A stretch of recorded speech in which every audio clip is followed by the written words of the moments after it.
has enough impact to be told. I know when I first started speaking, which was back in the very latter part of 2010 is when I had my very first speaking engagement. And I remember thinking before I even stepped foot on the stage, am I good enough? Should I really be going and telling anybody anything about my story, my life? Because really my story was nothing that was so tragic or traumatic. It was simply my story, what I had been through. And so I spent a lot of time, unnecessary time, focusing on the wrong thing, focusing on the fact that I hadn't been through any type of terminal illness, or I hadn't experienced any type of tragic loss or anything like that. And I thought maybe, just maybe, I should just keep my story to myself. I kept saying to myself, Cheryl, who's going to listen to you? Who's going to want to hear what you have to say? Do you believe that what you have to say is so critical that people should come and sit and spend their time listening to you? And that was a truth that kept ringing in my spirit of whether or not I was good enough, whether or not I could actually take this speaking that was burning in my spirit, in my soul, this desire to share, could I actually take that and share it in a way that would connect with other people emotionally, on an emotional level, where they could see themselves in me and say, I can do it too. Well, I spent too much time doubting that. And so my challenge for you today, everybody who's here in the live studio, every one of you who's home, my challenge is to stop pressing the mute button on your own voice. And that means whatever is burning inside of you, that fire that you can feel, the thing that's tapping you on your shoulder every single day, the thing that wakes you up in the middle of the night, the thing that keeps you up until 2 or 3 in the morning, like I was this morning up until 2 a.m., that thing that keeps pressing you, but you keep trying to silence it, I say release it. The challenge now is to release it and to believe that it has enough value to create transformation for somebody else's life. And you may never even know the person who it creates transformation for. See, sometimes we need to see tangible evidence. We need someone in front of us saying, hey, I valued your story. Thank you for sharing your truth. But the real challenge is to share your story and share your truth over and over and over again consistently, even when no one's telling you that it matters. Because I've had people who've come to me a year later, a year and a half later, and said, Cheryl, I've never met you in person. You've never met me. But I've read your newsletter about a year ago. And I've been getting your newsletter ever since. And it has impacted me in this way. Or I saw you on a live stream event, and I heard your story, and it resonated in my spirit. And I've never been the same ever since. This is what I've done. So sometimes you get those expressions, and it's a beautiful thing. And sometimes you don't, but you have to know that your story is still necessary. Again, the more you run from your story and run from telling your truth, what you in actuality are doing is distancing yourself and abandoning your legacy and your destiny. After all, isn't that the one big thing all of us want to make sure that we do? We want to leave a legacy. I have a friend of mine who literally, I was talking to her on Monday of last week, 45 years old, very, very vivacious and had all of this tenacity and spark and spunk and just an amazing lady. Love what she did. She had her own perfume company. She's called the Perfume Chick. And I know some of you out there on Facebook know exactly who I'm talking about, LaShawn Lindsay. And I was just talking to LaShawn on Monday of last week, and I was talking to her about coming onto my radio show to share her story. I was blessed to be her coach and to be one of her mentors, and I wanted her to come and share everything that had been happening in her life and her journey. That was on Monday. We scheduled her to come in on March 10th to the radio show. Guess what? On Sunday morning, I got an unexpected phone call. And the person on the other end was crying, and I thought it was my sister. I was just waking up. I couldn't really understand. But this was a fellow business owner calling to tell me that LaShawn was gone. Gone. Here today, gone tomorrow. And she had a bustling thriving enterprise with her business, servicing so many of the stars and the Hollywood folk. She had left her good government job. You know how we feel about that good government job, right? That's just something you don't leave. You don't leave the job and the benefits. She believed enough in her story, in her truth, in her passion, and the thing that was burning in her that she walked away from 17 years on a good government job with benefits to pursue what she believed she was born to do. So although the story is sad, although she will truly be missed, the story, the point is, if your tomorrow doesn't come, are you satisfied with what you've done today? I've heard Les Brown say it over and over again that one of the richest places in the earth is the graveyard.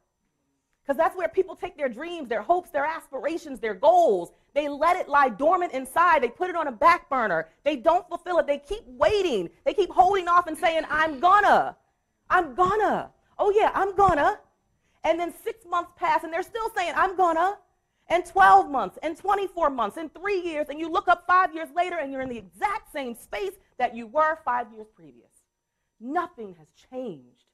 You have not grown. You have not moved. Your feet are firmly planted in one spot. You know, my husband told me a couple years ago, and this is my babies were really babies. Right now they're 7, 8, and 11. I have to get used to saying 11. Jayana just turned 11. And he used to say to me, you know, Cheryl, the kids are never going to believe you because you always say, I'm gonna. I'm going to spank you if you don't stop doing that. I mean, if you do it one more, I'm gonna. And he said, if you say I'm gonna one more time, he said, don't say it, just do it. Well, you need to apply that same principle to your life goal. Your big dream, you know, the big unrealistic dream, the one that you think about and it makes your heart race and it makes you have butterflies in the pit of your stomach and your palms are sweating and you're saying, what's wrong with me? That dream, the unrealistic dream. See, if you don't have that type of feeling when you think about your dream, then your dream is not big enough. But we've got to exit the place of saying, I'm gonna. As soon as this happens, I'm gonna. As soon as the kids are in school all day, full time, I'm gonna. As soon as I have a little more money in the bank, I'm gonna. As soon as my credit gets straight and it's not jacked up no more, I'm gonna. You've got to jump in with both feet right now. Keep the I'm gonna's for later. Do it now. And a big piece of that is telling your truth and telling your story. There's room for you. And I don't know if you can really see the screen very good, but a lot of times when speakers come to me, aspiring speakers, and they want to work with me, one of their biggest fears is, well, there's so many people who are already doing it. There's so many people who are already speaking on what I want to speak on, and they're experts, and they've been doing it much longer than me, and, you know, there's not room for me. Sometimes, like this picture, the marketplace can seem extremely crowded, and you can feel like you're at this. Hello, hello, hello, right? But it is your job, it is your responsibility, your obligation to treat that thing like a job. What do you do with a job? You get up every day and you go even when you don't want to. Even when you don't feel like it, even when you're not feeling good, you push yourself. And so you have got to strive for your big dream, your unrealistic dream, your goal to tell your story with that same level of tenacity and stubbornness, that same level of determination that you will not stop. You will keep, hello, hello, hello, hello, hello. And eventually, your voice will be heard. But if you do this, hello, hello, and you're in a crowded marketplace, and you simply say, well, I tried it, and it didn't work, you will never be heard. It's an obligation to tell your story. It's a responsibility to share your truth so that someone else may receive what they need so that they too can walk in their truth and they can too share their gifts. So this picture here tells a little bit about my background. And I think that's important so that you can understand why I'm so passionate about this topic of sharing your story and your truth. So again, I don't know if you can really see it very good on the screen, but I was born and raised in Baltimore, Maryland. Now, I have to laugh at this picture because you see it's the beautiful Inner Harbor. That's not where I grew up. No, my surroundings didn't look like that. This is more of a reflection of what I grew up in. So I grew up in a place called Lafayette Projects in Baltimore, Maryland. And literally, it was all of these high-rise buildings. And you can see the fences, and people would sit out in the front. And what we would see as young people, really, you never want your kids to see. And that was every day we saw crime, we saw drug addiction, we saw drug selling, we saw teenage pregnancy. We saw all of the not so pretty things in life. That was on an everyday basis. And our mom tried to protect us as much as possible so that we wouldn't be impacted. But when you see those things on an everyday basis, you are impacted. And I remember as a young girl growing up in the projects of Baltimore and Lafayette Projects, and I remember thinking to myself, wow, will I ever get out of this environment?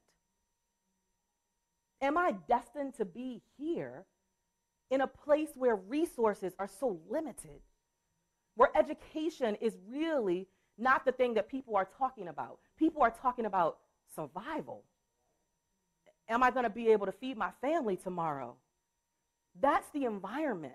And I wondered, would I be a statistic and become yet another one of those individuals who would continue to perpetuate that cycle, or would I be able to pull away and somehow develop a story that would allow me to become a success instead of a statistic? And I'll tell you, for a very long time, I felt stuck. For a very long time, I didn't believe that I had what it would take to get out of that environment. But I can tell you today, I can stand here truthfully today, and I can say you do not have to be a product of your environment. What you are born into does not have to become your permanent reality. And once I learned that, I could start to create a shift internally, because that's where it starts. If you're going to rock your stage, if you're going to be on stage, whether it's in front of an audience of 2 or 3 or 200 or 300 or 3,000, if you're really going to be able to share your truth and your story, then you have to be willing to dig deep, to go to the ugly parts, and you have to have that internal shift of mindset to say, what I was does not define what I am today and who I am today. So that was my reality. Now this is my reality. That's a big difference, right? I love looking. I got that picture pinned up on the wall at home.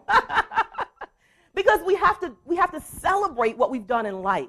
Sometimes, especially as women, I find that we diminish our achievements. So for some reason, we feel like, well, if I let my light shine too brightly, it might make that person over there a little uncomfortable. So let me just sit over here in the background. No. Let your light shine bright, and for those who can't handle it, let them go and sit in the corner. Because that's not what God created you for. He created you with a specific gift, a unique thing about you that no one else can duplicate, and when you don't share that, it is an act of selfishness. I believe that with everything in the core of my being. That if I don't wake up every day and I don't empower somebody, I don't share a word with somebody, look, I get on my kids' nerves. Because when we go to a restaurant, I'm asking the waitress, so what's your big dream? I can't help myself.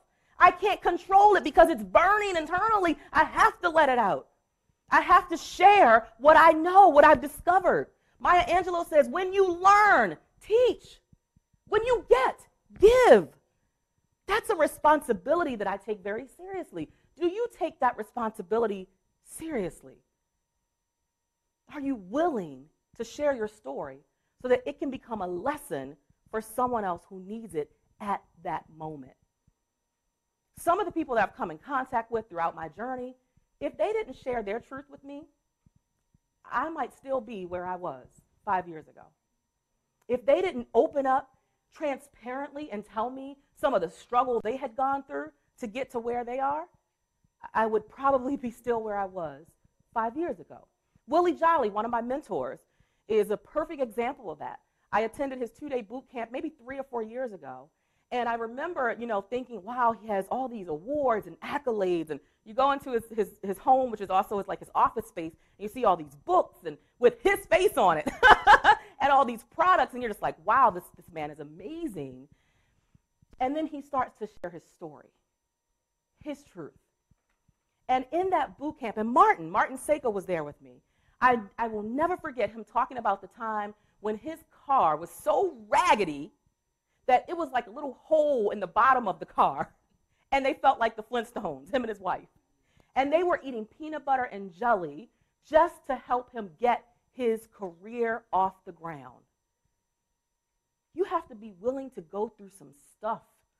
You have to be willing to go through some mess. You have to be willing to go through some stuff behind the scenes that people would think you were crazy, that you're willing to sacrifice that much just for the possibility of achieving your dream. See, there is no guarantee. It's the possibility. But when you keep fueling that possibility, when you keep attending events like this and surrounding yourself with others, the other people around you become like wood to the fire that's already burning. And so keep yourself surrounded with other people who are also moving forward in their own journey, who are telling their truth, who are telling their story, but telling it in a way that's transparent and authentic. And they're not just telling you about the success, they're telling you about the struggle they went through to get to the success. You are not defined by your past pain or even by your current struggle. You are defined by what you choose. Choose to be the hero in your story. The hero in your story. So that means you've got to do some things that seem a little crazy. You got to put on your cape sometime and say, I'm about to fly up out of here, out of the situation. Don't allow the situation to break you. Sometimes you're going to be bruised. Sometimes you're going to be battered. Sometimes you're going to feel like nobody else understands. Nobody else has been through this. But I promise you, someone has been through it, and they have overcome. They have triumphed beyond the situation. And that, my friends, is why you've got to tell your story, so that someone else can relate and get the strength that maybe they don't have at that moment. See, sometimes you have to rely on somebody else. Sometimes someone's going to have to rely on your strength because they don't have it for themselves. When I first started speaking, again, I had all of that negative head trash going on. I didn't think I was enough. Is my story really important enough? Are people really going to listen to me? I'm nobody. I don't, all this stuff. Suppose I fail. But oftentimes it was the people who were already soaring, and they saw more greatness in me than I saw in myself. And sometimes you simply need that type of inner circle. The people who say, don't stop. I see greatness in you. And then you, in turn, need to do that for someone else. See, I believe that this is how your journey should always be. Can you see that? I'm not about to take off, but I'm just saying. So someone's pulling you, someone's encouraging you, someone's telling you their story, their struggle, and it's encouraging you, it's empowering you, it's uplifting you, but then here, you're pulling somebody with you. Neither one of your hands should ever be empty. Because someone should be helping you, but you should be helping someone else. See, that's reciprocity. That's making sure that you're giving back. So how do we rock our stage? How do we use this whole concept of telling our story and sharing our truth to really rock our stage, whether we're on a stage in front of a big group or whether we're in front of an audience of one-on-one with our clients? How do we really pour? How do we really rock our stage? I'm going to give you 4 tips. Number 1, narrow down your niche. Don't dabble, dominate. What I mean by that is so many speakers and entrepreneurs and coaches want to be everything to everybody. How do I know? Because I did it. I can only speak to you based on truth, based on my own truth of what I've experienced. So when I first started out, especially once I leaned into the speaking and the coaching, I said, well, I was broke, busted, and disgusted. Let's just get that out in the air, first of all. I was broke, busted, and disgusted. I was living paycheck to paycheck, made great money, but living paycheck to paycheck. And so I said, well, if I leave that audience over there, suppose somebody over there wants to pay me. I'm going to miss out on that money. And if I leave that audience out over there, well, suppose somebody over there wants to utilize my services. I'm going to lose that money. So I was trying to do a little bit over here, a little bit over there, a little bit in the front, a little bit in the back, and guess what I was doing? I was actually attracting no one. Because you cannot be amazing at more than one thing at a time. You can only be amazing and master, truly master one thing at a time. How do I know? Because I've done it. If you would see me sometimes at home and I'm trying to multitask, I have 3 little ones, 7, 8, and 11, and I'm trying to multitask between the kids and business, and I'm trying to cook dinner, and I'm trying to help with homework. Let me tell you, something's going to end up jacked up. I'm just telling you right now. It happens every time. Either I've given my child the wrong instructions for the homework, and then he comes back and says, well, Mommy, you said, or I done burnt up the rice on the stove. Why? Because you cannot have your hand in everything and do it masterfully. What's the thing that you want to be the master at? What's the thing that you want to dominate in the industry? Once you put your finger on that, my friends, that is what's going to allow you to propel your success. That's what's going to allow you to soar above everybody else who's talking about what they want. So sometimes you've got to go against what you feel internally, right? So internally you want to try to reach everybody. But the smart thing to do, the thing that makes sense, that will allow you to go from hello, hello, to hello, I'm here in the marketplace, is mastering something, dominating. Can you see that picture? So when I think about the word dominate, I think about my mother. And my mother, you know, in hindsight, when I think about it, was really an entrepreneur at heart. So she had a full-time job. She worked for Baltimore City Public Schools for over 20 years. And I remember she was the type of woman who never took a day off. I mean, even when she was sick, she was going to work, right? That's what I remember about her most. But I remember that she used to do all these other little side things. So she used to sell Tupperware. Anybody remember Tupperware? She used to sell Mary Kay. I even think she sold encyclopedias for a while. Like, I remember these big blue encyclopedias. They don't even make those anymore, do they? Because we have Google and the internet. But I remember her always having something else that she was, so she had an entrepreneurial spirit. And another one of the things that she did was she used to be an amazing cook. So she would have dinner sales. So she would cook up all this amazing food. We had the little containers. People would come by. They would purchase what they wanted. She had fried chicken and fish and all the bad stuff. I mean, the good stuff. Collard greens, macaroni and cheese, all the great stuff, right? But her meatballs were to die for. Her meatballs dominated the show every time. People came to the house to get their meal because they wanted to make sure she had the meatballs. They were juicy and rich and saucy. I mean, I feel like having one right now. She dominated in that area. So all the other things were good too, the potato salad, the greens, everything. But she dominated when it came to that meatball. Nobody could beat her doing that.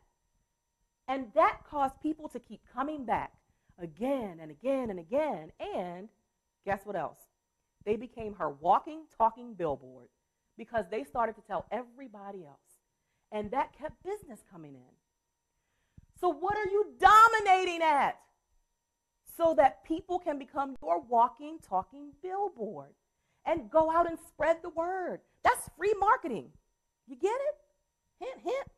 Anything we can get for free as entrepreneurs, we like, right?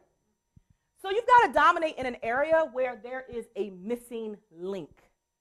And you see that? Everything is silver except for the middle. That's gold, the gold piece. You are the gold piece. You are the piece that links it all together. But you've got to know where you fit in, right? So here are the top 10 categories of speaking and sharing advice. Motivational, business, financial, health and wellness, leadership, productivity, marketing, relationships, image, and spiritual. These are the most sought after areas of expert advice in the marketplace today. Where do you fit in? What are you the missing link for? Now, I would encourage you to pick no more than 2 of these categories, right? Start there. And then once you master perhaps those one or two categories, then you can move on to something else. So let's use myself as an example. I like to be the guinea pig in these things. So I consider myself to be the top two, motivational and business. I love empowering people, inspiring people to get out and nurture their possibilities and breathe life into their dreams. It is what I live for. Now, when people call me and tell me they want me to come and speak about something else, I can do that. I have the ability. I can speak on leadership because as an entrepreneur who's successful, well, I have to be a leader. So I can speak on those things, but that is not the primary space that I fit into.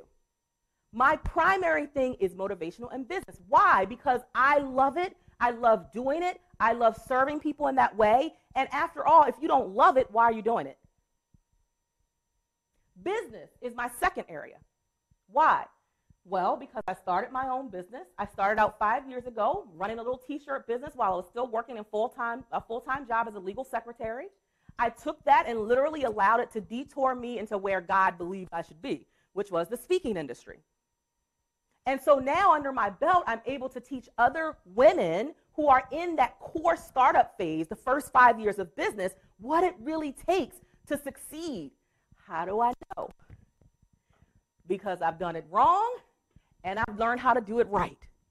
I've fallen flat on my face and thought I was going to go out of business, but I figured out a way to shift and start to create impact, influence, and income. And when you can fill those three categories, you know you're on to something. But again, don't try to jump into all 10 categories. You know, some people, how you meet them at like a networking event and you ask them what they do, and they say, well, I'm a coach. Oh, by the way, and I speak, and I sell 5 links. Girl, and did you know I got some bad sunshades in the back of my trunk? So they do everything. They're all over the place. And by the time they walk away, you are like, what did she say she did again? You have no clue. You are confused and lost.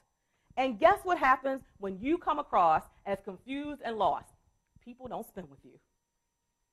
People run in the opposite direction. Because in their mind, they say, well, she doesn't even know, or he doesn't even know what he does. So how could you possibly help me? But going back to what we said, when you dominate in something, that's when your phone starts ringing and keeps ringing. So I knew what I wanted to dominate in. And for me now, I'm growing more into this whole direction of speaking and training other people how to tell their story and how to speak as a business. And that's what I want to dominate in. I don't want to just be good. I don't want to just be mediocre. I don't want to be the average Joe Blow. No, I want to dominate. Tell Les Brown I'm coming for him, Stacy. All right? Somebody tell Tony Robbins I'm coming for you. Right? And Lisa, you too, Lisa Nichols. I love all of them. They've set such a high bar for where I can take my business. So you look at the business models, you decide where you fit in and where you can dominate, and that's what you pursue. Number 2, use your story as your cornerstone. Your cornerstone simply means your foundation, the thing that is in those 4 corners that's holding up your business. Your story is the cornerstone of your success. Yesterday in the billionaire mastermind, we talked about your story is your wealth generator. It is your wealth generator. I promise you, I speak all across the country. I mean, my schedule is booked from now through, I think, almost September already for the year. And I can tell you, I was just talking to, is it Larry? I was just talking to Larry, and I was telling him it's amazing. I can go in and I can drop some nuggets. I mean, I can drop some serious content, right? And I will go do that, and then I'll compare that to an event where I go and I simply am telling my story and sharing my truth. Which one do you think gets more response? Telling my story. You can give all the statistics you want to give. You can give all the fancy words and the content. Now, I'm not saying that you don't give content, but what I'm saying is that content should be really wrapped in the middle of your story. Your story should be the thing that you're really pulling people in to connect with you based on. So when I tell my story and my truth and then give some content to connect with it, that's when I make the most impact. But whenever I go into an environment, if I don't share my story, which I had to learn this early on, if I didn't share my story, it just didn't make the same impact. Why? Because people don't remember half of what you say. We have so many thoughts going on in our mind. Oh, I mean, when I was on the way up here, I was telling Stacy, NC Grant, I said, I was coming up the mountain here, and I was fussing saying, what, is Stacy going to be here? Why isn't Stacy going to be here? I hadn't seen anything where she was going to be here. So then when I finally walked in the door, I was like, okay, she better be here. We can't have no kind of live stream event, 72 hours, nothing without Stacy NC Grant. But also in those thoughts, I'm thinking to myself, okay, when I leave here, I got to go pick up the kids by 4. And after that, I got to pack my bag because tomorrow at 3 a.m. I have a train from here to New York City for a speaking engagement. Okay, and then when I get back, my husband and I want to take the kids to see this little dinosaur special down at the Washington Convention. Like, all of these thoughts are racing through my mind. So I have to make sure I pull out the important stuff. You've got to pull out the important stuff, or it just gets lost. So again, use your story as your cornerstone. Tell that story over and over and over again. Now, here's a really good tip for those of you who really want to pursue your speaking business on a bigger level. Tell your story every time with the same level of energy as the first time you told it. So if you ever get on a stage or in front of an audience and they feel like you're not feeling the story, or they feel like, oh, she's told this 100 times and she's bored with it, just as bored as we are, then you are not doing your job. You're not meeting that bar. You've got to tell it with the same level of energy and emotion and zeal as the very first time you told it. That is what makes lasting impact. That is what has customers run into the back of the room saying, what do you got? How do I get it? Where do I sign up for the course or the program or the package? Right? So that's what you've got to make sure that you're doing. Learn to turn up the volume on your own voice. You do that by shouting that story out loud. Make sure that your story is a story that you want to tell over and over and over and over again. That's why you've got to be cautious, because if it's a story and it drains you, and you know you cannot be on a stage and tell that story over and over and over again for the next 12 months, 24 months, then choose a different story. You've got to be willing to pour into people and tell that story repeatedly. You've got to turn up the volume on your voice and keep telling it. So what's your story? Have you thought about the thing that you want to share with people, everyday people who are yearning for something more, who are yearning for a life transformation, who are yearning to get from some place they're at, a place of struggle, to a place of greatness?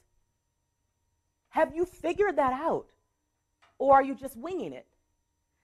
One way that you can really dig deep into your story is sit down with a journal book and write about it.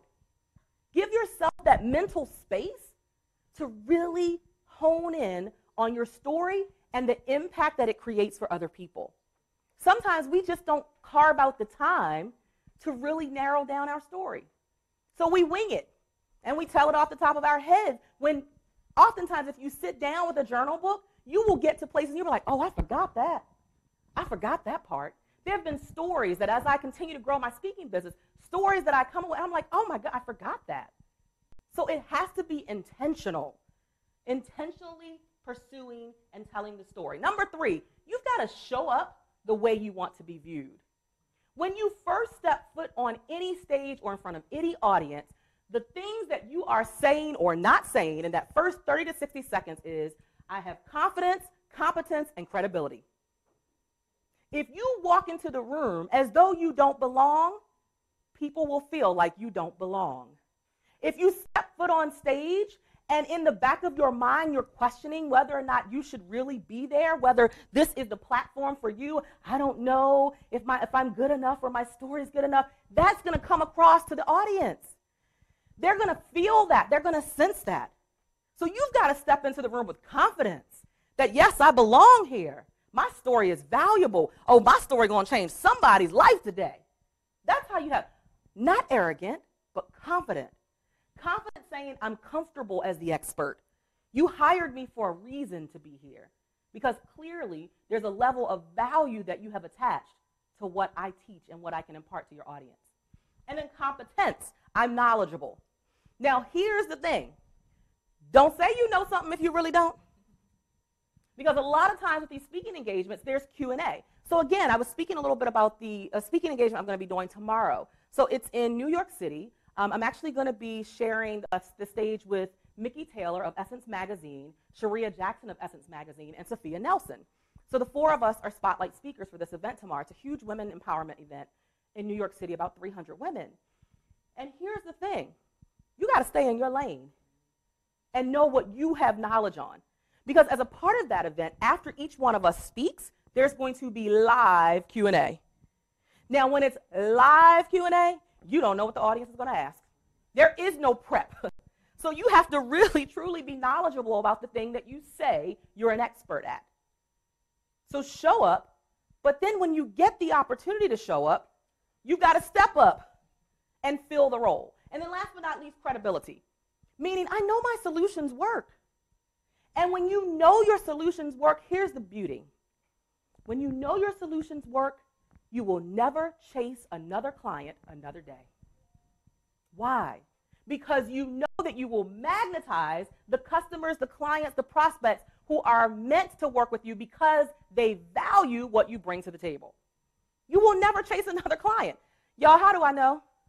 Because I did it for much too long, chasing clients, hoping that they were going to spend with me, hoping they were going to spend their dollars and swipe the credit card. But guess what? When I stopped doing that, when I stood in my power as an expert, everything started to fall into place. I developed a level of credibility that positioned me to magnetize customers to me instead of chasing clients. So become the expert by mastering. We talked about that a little bit. Mastery. You can't just be good. You can't just be average or mediocre. You have to master. And then get out and practice. Here's one of the sayings I teach in my speakers intensive. Visibility trumps ability. Cat's over there saying it, yep. Visibility will always trump ability. Let me tell you how I figured that out. So one day my husband sent me a link and he said, hey, check this out, because I was really starting to pursue the speaking industry, a lot more. So he said, check this link out. So I clicked on the link and it literally had a full page listing of various speakers and what their fee is. And on that list was a young lady named Snooki. Anybody know Snooki from reality TV? I said, wait a minute, when did Snooki become a motivational speaker? That was the first thing. But then when I looked at Snooki's fee of $40,000 to come and speak for 60 minutes, I said clearly, visibility trumps ability. So you have to be visible. That means you have to be out there doing what you say you do. If you say you speak, get out and speak. For my first year of speaking, I spoke anywhere and everywhere they would have me. Why? Well, because for me, I consider that to be a year of experience and exposure. You need both. You got to have experience speaking in front of audiences, live audiences, and understanding that sometimes audiences are going to respond differently than others. You need that experience. And then the exposure. Who was going to know who Cheryl Wood was if I was at home behind my computer on my laptop all day? I had to get out and become visible. Now, once you gain the visibility that gets your foot in the door, that's when you've got to make sure the ability connects to the visibility, right? So you can't get your foot in the door, get the opportunity, and then show up and you're a hot mess. You have to be on your game. You have to know exactly what you're doing and what you're talking about.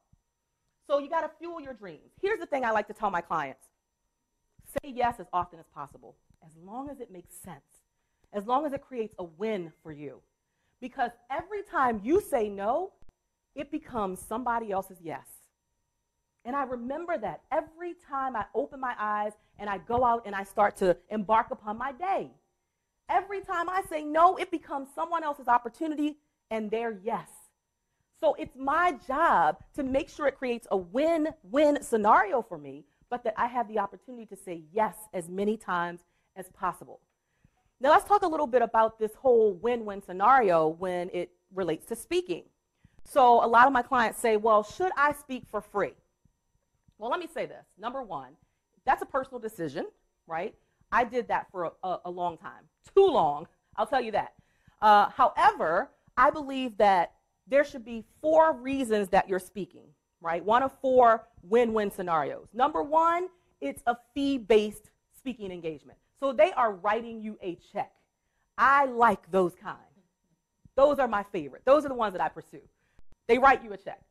Number two, it could be sales-based, meaning maybe the organization is not going to write you a check, or maybe they can only pay you a part of your speaker's fee. However, they say, well, look, you can come in and you can make an offer from the front of the room, you can sell from the back of the room, and you know, oftentimes you can make more from the back of that room than the check they were going to stroke. So fee-based, sale-based. The third type is list building. Why is list building important? You guys who watch Trevor and Shay all the time, you know, we always say the money is in your list. People pay you with their information first. Why? Because I can go to an event and I can sell a product, or I can sell a book or something small, and I may never see that person again. So now I have no contact information, no way to market to them again. It was a one and done scenario. You want clients to have a life cycle with you, where they come and they spend over and over again. They spend repeatedly with you. Well, how do you get that? You've got to be able to contact them. So you need to be getting their information, their name, their email address, at least their cell phone number, at least those three pieces of information: name, email, and cell phone number, so that you can either do your mobile marketing, or if you have a newsletter, which all entrepreneurs, if you're in business, you should have a database, some type of client relationship management system. You've got to make sure you have people's information so that you can market over and over and over again. Have you noticed that even the bigwigs, Lisa Nichols, I call them the bigwigs, you guys. I'll be there one day. Lisa Nichols and Tony Robbins and Les Brown, have you noticed that even they do free calls? Why? Because they're constantly building their list. So they'll take an hour out of their time and they'll do a free teleconference. But they could get an extra 5,000, 10,000 people added to their list. Now that's people in their database that they can constantly market to. Because maybe right now is not the right time, but who says that 3 months from now they're not going to be ready to buy? Or 6 months from now they're not going to be ready to buy? Or even 30 days from now? So you've got to make sure you get people's information. So we have fee-based speaking, sales-based speaking, list building, and the last one is relationship building. Now, let me explain what I mean by relationship building. If Les Brown, hint, hint, called me today and said, Cheryl, I'm going to Africa, and I need a speaker, and I want you to come with me, but I can't pay you, y'all think I would be going? Because I want that relationship with Les.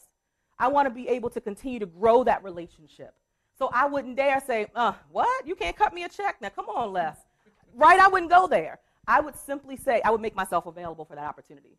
So fee-based, sale-based, list building, and then the fourth one is relationship building. Just know where you fit in. Always do things with intention. Don't just speak, just to speak. Okay? Create impact. Here's the thing. Be willing to do it wrong so that you can learn how to do it right. How did I learn how to master speaking? How did I learn how to tell my story and share my truth?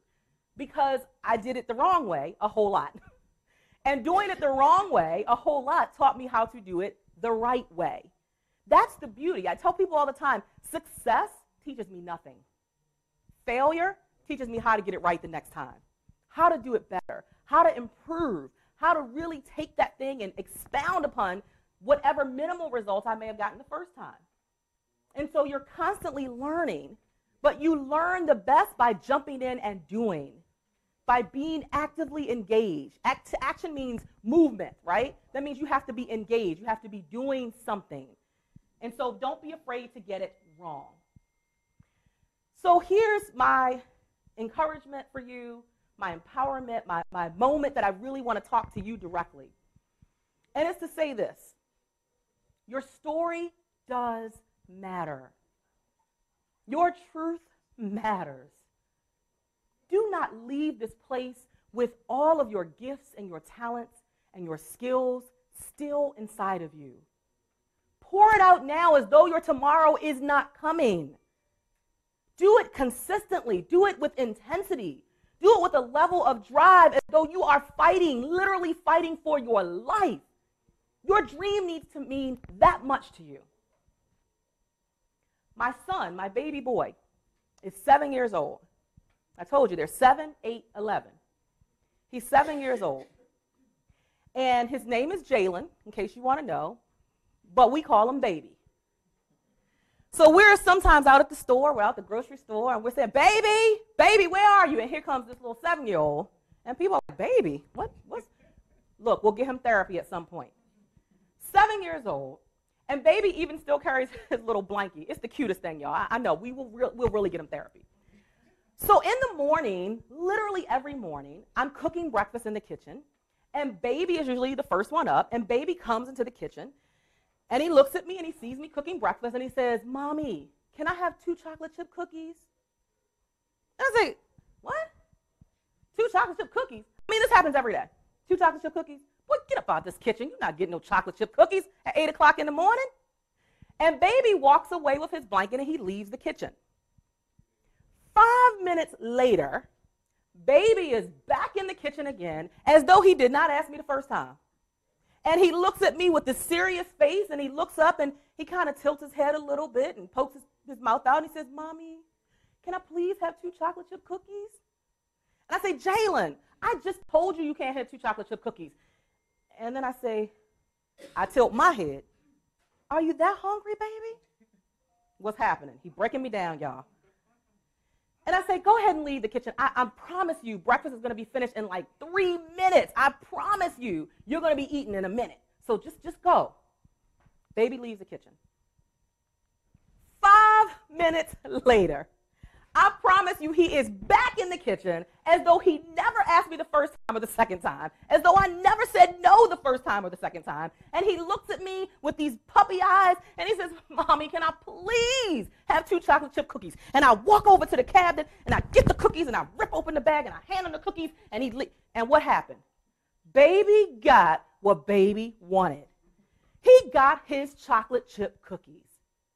You have to go out and get your chocolate chip cookies.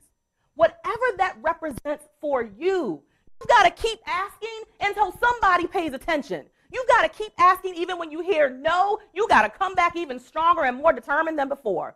You keep knocking and asking until somebody agrees and somebody gives you the opportunity. Go out and get your chocolate chip cookies.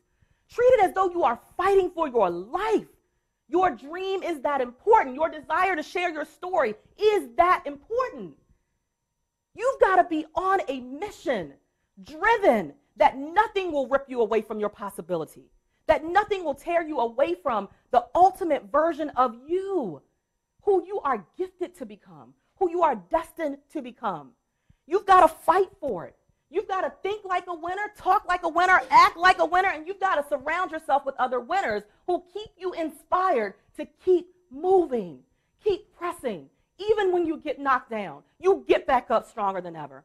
You get knocked down again, you get up and you let one of those people that's in your inner circle dust you off until you keep it going. You do not give up on your dream. Create that unrealistic dream. Make sure that you are striving as hard as you did day one when you first started. Give that same level of energy, enthusiasm, drive, passion, and I promise you will rock your stage and you will soar to a level that you never expected in life. Thank you so much. And I think somebody's going to come up and Stacy NC. Hello, everyone. This is Cheryl Wood of Cheryl Wood Empowers. I'm your fearless action coach, and I'm super excited. I'm here at the first day of my Playtime is Over 2-day Women in Business Conference here in Arlington, Virginia. This is just day one, and I'm telling you, I'm fired up because I literally just walked off stage and made my first $25,000+ at this event on just day one. And I have to attribute it all to the work that I've done with Shay and Trevor. You don't know the last name? All right, let me give you the full name. Shay Brown and Trevor Otts. They are the sales and marketing gurus. They literally took me from not having product and not having order forms to putting those things into place, and now having this big smile on my face because I just walked off the stage and made over $25,000. I mean, imagine what we're gonna do tomorrow on day 2 of the Playtime is Over conference. Playtime is over. It's real, it's serious. If you know Playtime is over for you, you need to connect with these guys so they can up-level your business. I'm Cheryl Wood. I'll see you soon. This is Del Toro McNeil II. I am a performance expert, professional speaker, best-selling author, based in Tampa, Florida, but I travel all across the world, and I'm excited to be with you all today.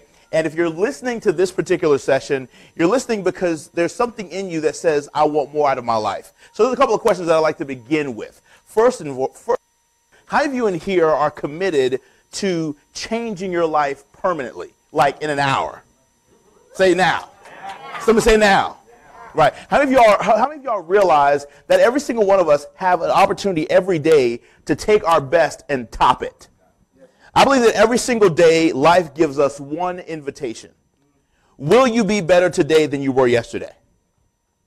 Every day life gives us that one invitation. And the question is, are we going to accept the invitation and be bad to the bone? Are you with me? Say, oh yeah. Oh, yeah. All of my life, I've been committed to helping people take their best to the next level. That's what I've been put on this earth to do. I'm very, very clear about that. And I believe that there's people who want to be the best, but there's something standing in their way. And most people, I believe, are caught between their dream and their job. They're caught between their paycheck and their promise. They're caught between their destiny and their daily routine. The thing that pays the bills and the thing that pays the future. Right now, as you're watching this, are you caught between your dream and your job? Are you, really quick question, this is a qualifier to whether this session is for you, are you doing for a living what you were put on this earth to do, period? Because I help people do what they love and get paid for it. That's it. So at the end of the day, I want to see if you are in this room, and I'm talking to everybody in this room, are you doing for a living what you were born to do? And are you getting paid good money to do what God dropped you on this earth to do? It's quiet. Come on, somebody. Uh-oh. It tends to be in most audiences, right? Because most of us are not doing for a living what we were dropped on this planet to do. How cool would it be for a dog to get paid to bark? Wow. You're not even in the building. Come on, somebody. A cat to get paid to meow. That's how powerful your life can be. When you do what you were meant to do with your life and you bless humanity, you get to make a difference in a dollar at the same time. And I'm here to help you make a difference and a dollar at the same time. I want you to go ahead and hashtag that out. A difference and a dollar at the same time. Say that back. A difference and a dollar at the same time. Again. A difference and a dollar at the same time. Again. A difference and a dollar at the... one more time. I want you to make a difference and a dollar simultaneously. How cool would that be, y'all? To do what you love and get paid for it. Do what you love and what? I can't hear you. Do what you love and what? Do what you love and get paid for it. How many of you all in this room are tired of working a just over broke? A job. I've been featured all across the world on major worldwide television networks like Fox, NBC, ABC, Daystar, TBN, Oxygen. I wrote a best-selling book, international bestseller, called Caught Between a Dream and a Job. You can go visit caughtbetweenadreamandajobcom right now to learn all about it and pick up our incredible system. But I want to help you in this room get free. It's interesting how we're here talking in this beautiful month. 2 days ago I had the opportunity to kick off the Black Heritage Month events for the University of South Florida. And this whole month of February is about freedom. But it amazes me how we talk and celebrate freedom, but every day we get up and we're enslaved. We're enslaved to an alarm clock that tells us when to get up. I get up when I'm tired of sleeping. You just missed it. Come on, somebody. Did you catch that one? Come on, somebody. I believe you should get up when you're tired of sleeping.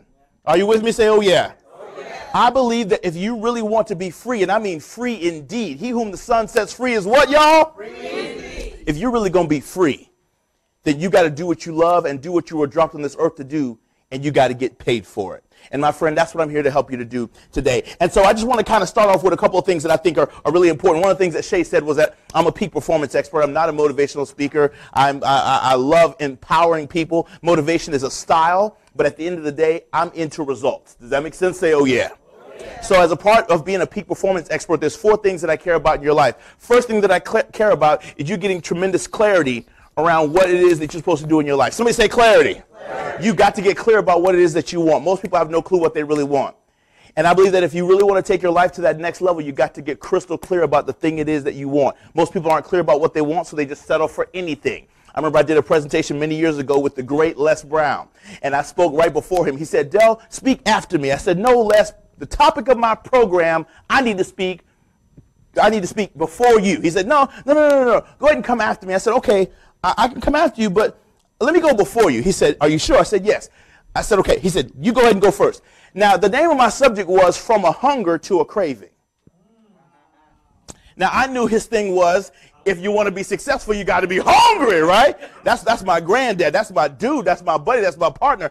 Every single one of us owe Les Brown our careers in the speaking space. Would you agree with that? Yeah. Absolutely. But I taught a program called From a Hunger to a Craving, because I said, you know what, Les? Hunger is general, but a craving is specific. If I pick you up and I say, get in my car, and you say, I'm hungry, I can take you anywhere to satisfy your hunger, because hunger is general. But if you say, I got a craving for a filet mignon from Ruth Chris, come on, somebody.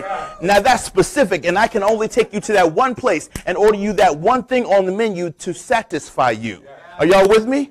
As long as you're hungry for success, any type of success will satisfy you. As long as you're hungry for love, I just want somebody to love me. That's general. I just want to be successful. That's general. I just want to make more money. That's general. The more general you are about the thing that you want, it's like a Google search. You're going to get a million things back. Come on, somebody. You got to be specific if you want to get clear. You got to be specific if you want to get clear. Say it back. You got to be specific if you want to get what? Clear. If you want to get clear. So my question is, what is it that you really want? Thank you, bro. Appreciate it. I sweat because I'm excited. Y'all excited? Y'all ready to have a good time? Say, let's do this. That's what I'm talking about. Okay, so you got to get clear. You got to be specific. My mom just passed away 1.5 years ago, and I love my mom to death. I owe my life to my mother. She's absolutely incredible. And when I was a little boy, she used to have this thing. She said, baby, I love a hand-packed pint of butter pecan ice cream from 31 Flavors Baskin Robbins. That was her thing, right? So if I ever brought home anything but a hand-packed pint of butter pecan ice cream from Baskin Robbins, she knew it as soon as she tasted it. And she said, where did you get this? This is not what I asked for. I want something specific. Let me ask you a question. Are you that specific about what you want in your life? Your dream, your vision, your aspiration. See, we live in a society that does not teach us to be specific. We're taught to go to school, get a degree, trade that degree for a salary. Come on, somebody. Who will give me $5,000 more a year? Who will give me 50 cents more an hour, right? And we trade our lives and our gifting and our talent away to the highest bidder. Are you in the building? Yes. But if you want to do what you love and get paid for it, you got to get crystal clear about what you want, and nothing else can satisfy you but that. Are you with me? So what is it that you want? With mathematical exactitude that it won't, nothing else will come close to, what? You got to have a craving. What do you got a craving for? What are you willing to do and do it for free, but because you get so good, people pay you for it? Did you catch that? What are you so good at that you would technically do it for free, but because you're so good, people pay you for it?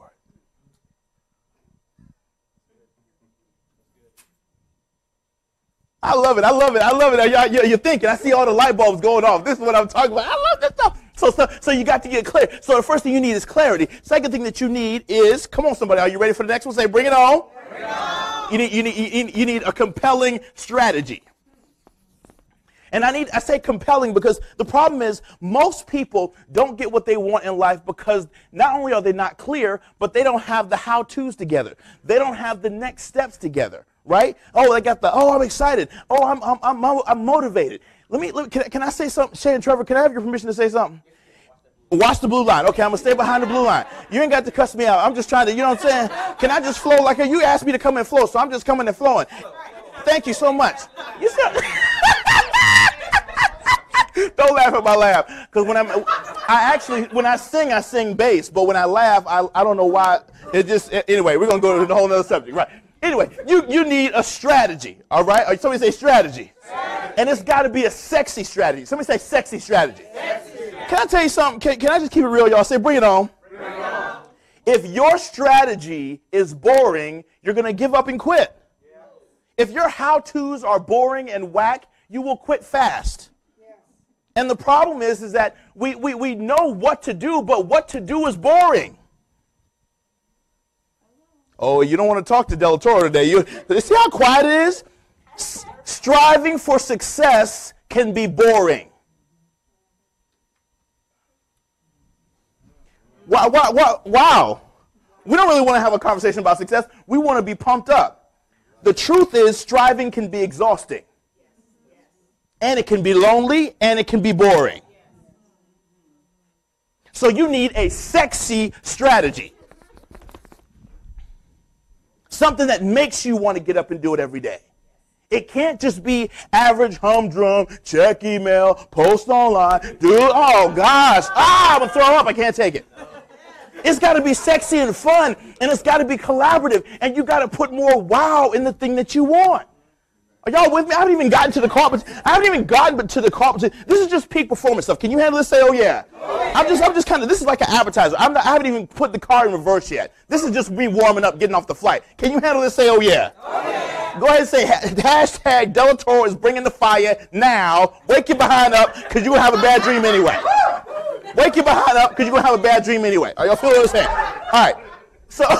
So you need a sexy strategy, because striving can be exhausting and boring. It can wear you out.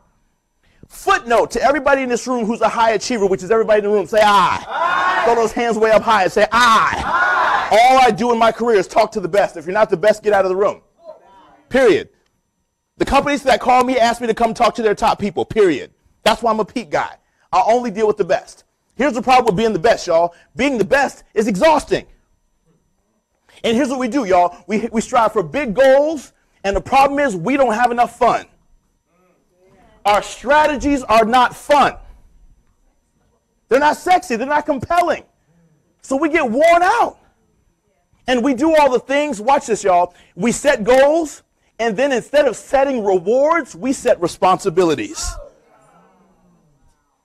We say stuff like this. If I hit this income goal, I can pay off debt. That's a responsibility, but it's not a reward. You just missed it. Come on. Oh, Jesus, I need a reward. Jesus said it right there. Right? And we do all of these things to be responsible adults. We set money aside in our kids' college tuition, and we pay the mortgage, and we pay down debt, and we buy this, and we buy that, and we help this family member, and all those things are great responsibilities, but none of those things are rewards. And your brain is driven by two things, pain and pleasure, period. So if you do not create a compelling, provocative, sexy strategy, your brain is going to give up fast. Are you feeling me? Somebody say, oh yeah. Oh yeah. So what is your sexy strategy? I'm asking you online. What is your sexy strategy for getting out of your job and getting into your dream? I got it for you. It's called caughtbetweenthe-dream-and-the-job.com. Go to the website right now, y'all. I'm one of the only speakers in the world, especially one of the only African-American speakers, that have my own infomercial around my own book. And we've aired that infomercial all around the world. When you go to caughtbetweenthe-dream-and-the-job.com, you can watch the full infomercial, 30-minute infomercial that we filmed, like PBS special level infomercial. I ain't talking about no back closet, studio little in your house kind of. Can I get a witness? Come on, somebody. I'm not talking about no little iMovie infomercial.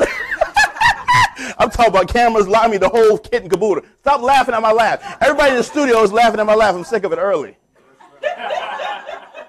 What kind of strategy you need? A sexy strategy. Say sexy. Sexy. If you don't want to do it and it's not compelling, you're going to give up. It's got to be fun, y'all. We got to put more fun in achievement. What a tragedy to work so hard to climb up the ladder just to get to the top and see us leaning up against the wrong building.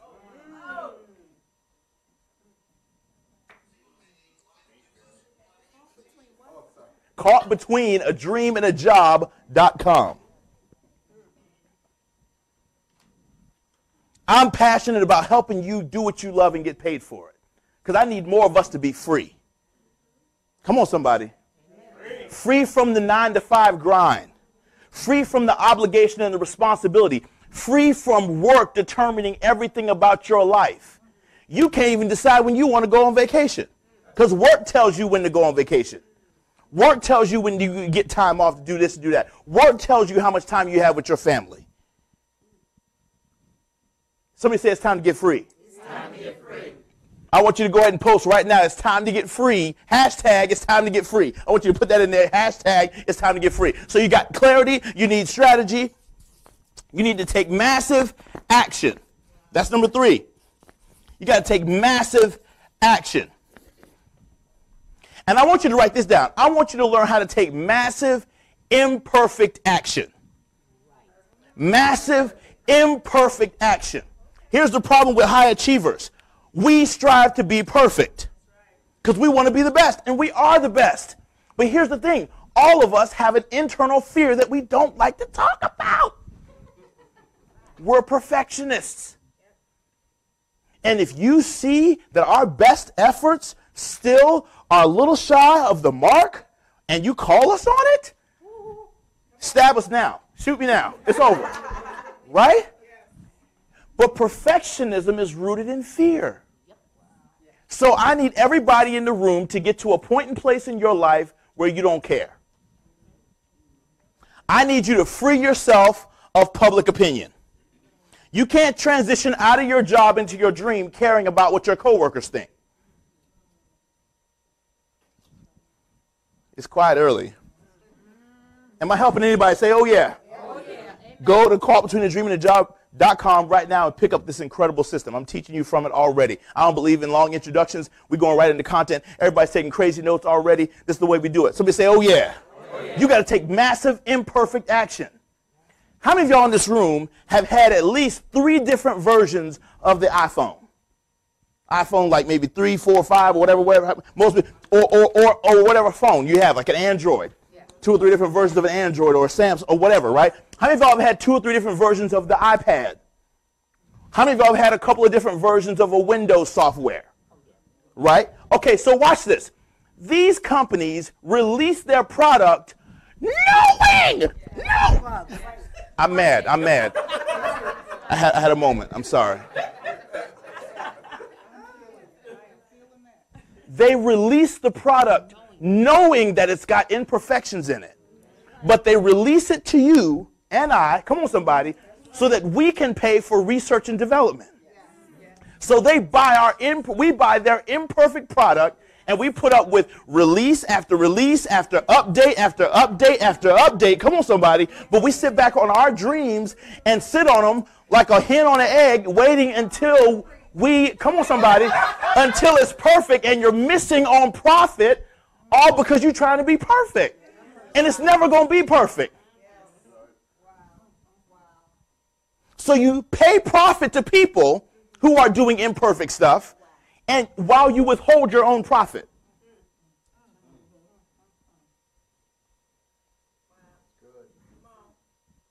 Am I helping anybody? Yes. We're still in the parking lot. I haven't even hit reverse yet. We're not even in first gear. There's no gear yet.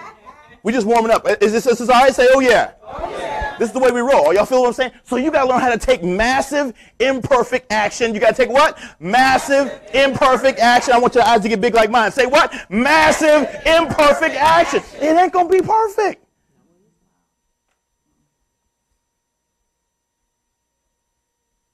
A little job done is better than a big job talked about. A little job done, way better than a big job talked about. I could care less what you tell me you want. Show me what you want by what you do. What action you take. Scripture reminds us a man judges a tree by the fruit that it what, y'all? Bears, not the fruit that it talks about. Footnote about fruit. This will change your life. Can you handle this? Say, oh yeah. The apples that fall off of an apple tree were never meant to benefit the tree.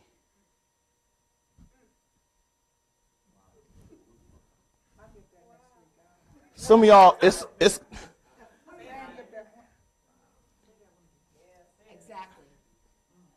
the apples that fall off of an apple tree were never meant to benefit the tree. When was the last time you walked by an orange tree and saw the orange tree benefiting from its own oranges?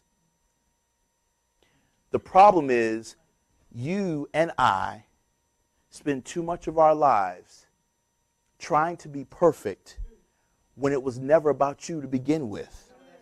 Your gifting and your talent and the fruit that falls off of your life was never about you. It's not about you. I can't be on stage, speak, and sit in the audience and take notes of my own presentation. So what's happening right now is not about Del Toro. It's about who you were sent to benefit. The fruit that falls off a tree was never meant to benefit the tree. So the moment you get over yourself, you can get into your greatness. Did you catch what I just said? Come on, somebody. Are y'all with me? Are y'all trailing this? Y'all got you? Yeah. Okay. Cool. Because Because see, the problem is we can't take the massive action because we're too busy stuck on ourselves and waiting for the action to be perfect.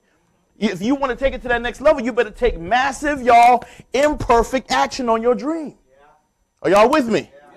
If you're not willing to take that massive, imperfect action, you're never going to get to sustainable results. Sustainable results. You need clarity. You need a sexy strategy. You need to take massive, imperfect action so that you can create sustainable and repeatable results. Anybody can have a good year in business 1 year. Can you do it over and over and over again? Excellence is being able to perform at an extremely high level over a long period of time. And right now, y'all, we got a lot of folks that can you know.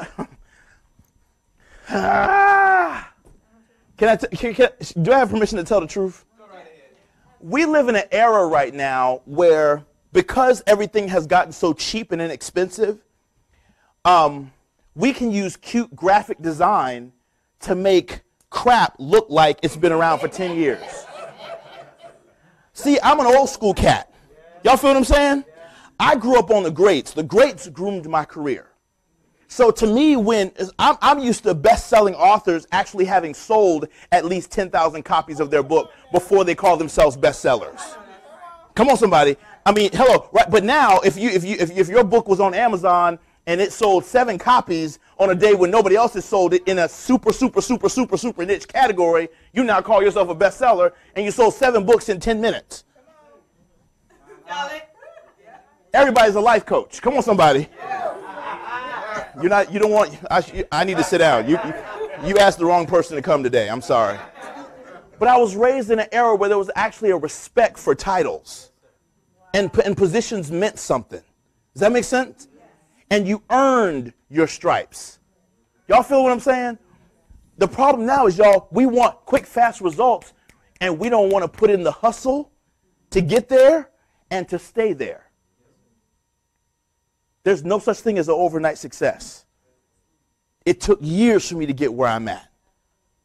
And oftentimes you could take a quick, cheap route to get there, but you won't stay there. How many of y'all in this room want sustainable results? Say aye. Aye. Then that means you got to put something in you. Some grit, some hustle, some fortitude, some fight. I tell all my speakers and authors that I coach and mentor, a book is always working harder on you than you ever are on a book.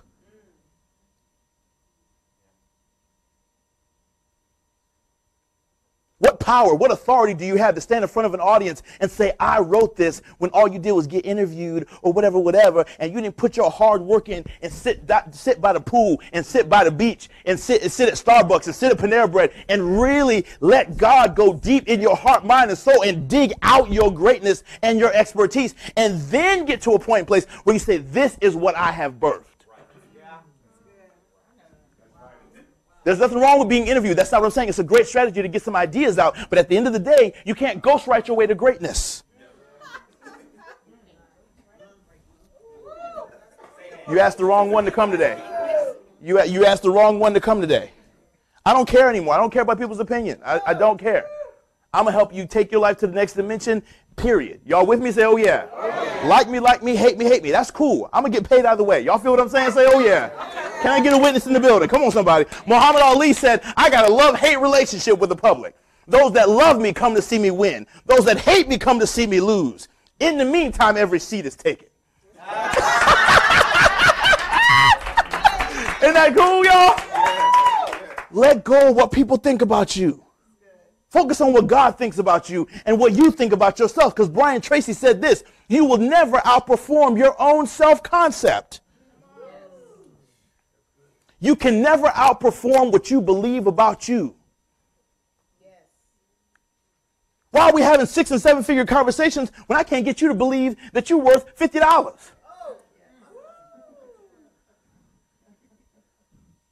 It's quiet.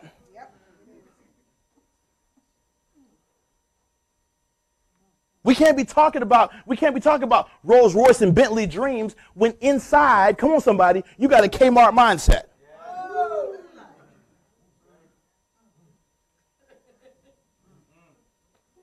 I'm old school. I'm just, y'all feel me? personal growth means something different to me than it means to the average person. Personal growth is more than a 144-character tweet. Love Twitter, but you hear what I'm saying? Are you feeling what I'm saying? Nowadays, everybody's plagiarizing everybody's stuff. You don't know whose original stuff anymore. Am I right about it? Come on, somebody.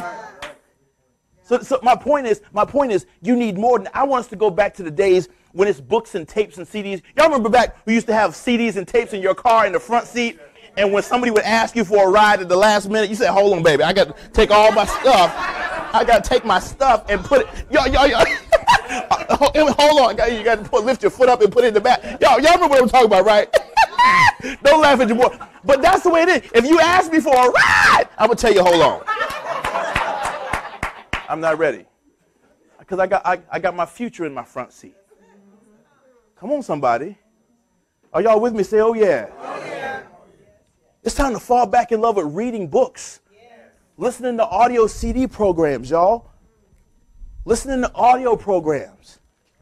And really digesting them. Who cares how long it takes you to get to work? If you got the right audio material in your car, the truth is you get mad when you get to work. Because you was enjoying what you was listening to so much. Can I get a witness? Say, oh, yeah. But if you ain't got no plan, if you ain't got no agenda, I love what Earl Nightingale said in The Strangest Secret. He said, your mind is just like fertile farmland. Now, your mind does not care what you plant. Its only job is to harvest what you plant. Your brain's only job is to harvest what you put in it. It's not the gatekeeper to say, oh, no, that's negative. Keep it out. Its only job is to produce a crop based on what you deposit. Somebody say, wow. It's time to deposit some new stuff. This is going to be your year. Have you made a decision? Have you made a commitment? Have you made an ironclad this right here? Because how many of y'all have said that before and it wasn't your year? Come on, can we just be honest? Can you put up a hand and a foot? Oh, this is going to be my year, and it wasn't. Come on, somebody, right? But I mean, I need you to make a commitment with the big eyes. Come on, and say this right here. Did I say this or did I say this? This right here has got to be. Y'all feel what I'm saying? Yes. This right here has got to be it. I want you to take this year by the throat and say, give me everything that's mine. Scripture reminds us the kingdom of God suffers violent, and the violent snatch it.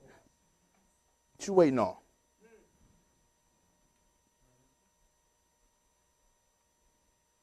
Have it gotten you pissed enough yet? Hope so, because it takes that to change. Does that make sense? You don't change when you're comfortable. When I give keynotes all across the world, I take a piece of tape, I take a piece of camouflage tape, and I create a box. I'll see if I can do it tomorrow. And that camouflage box represents your comfort zone.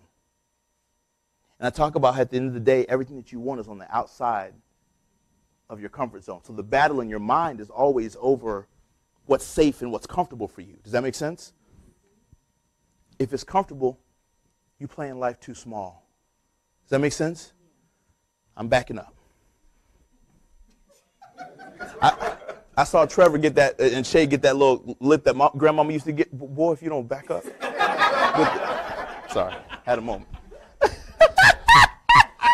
having a good time. Okay, all right. So, are we good on these 4 principles? Say, oh yeah. Oh, yeah. Is this a good foundation that we can use to now take it to that next level? Say, let's go. Let's go. Are you ready? Okay, so let's talk about what we got to do if we're going to, because how many of y'all are ready to transition, really want to transition and make this the year that you shift out of the job and really get into the dream and live in that dream full time and never look back? Yes. Come on, somebody.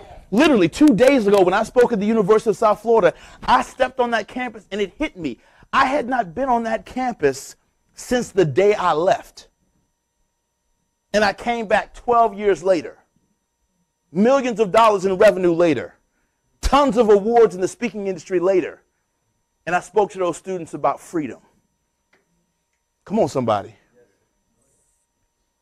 Y'all, it's going to be a scary step when you leave your job. But it's a just over broke anyway. USA Today did the study on you. They said most employers pay employees just enough so that they don't quit. Most employees work hard enough for employers just to not get fired. So we're working barely enough to not get fired. They're paying us barely enough not to quit. And everybody's doing barely enough.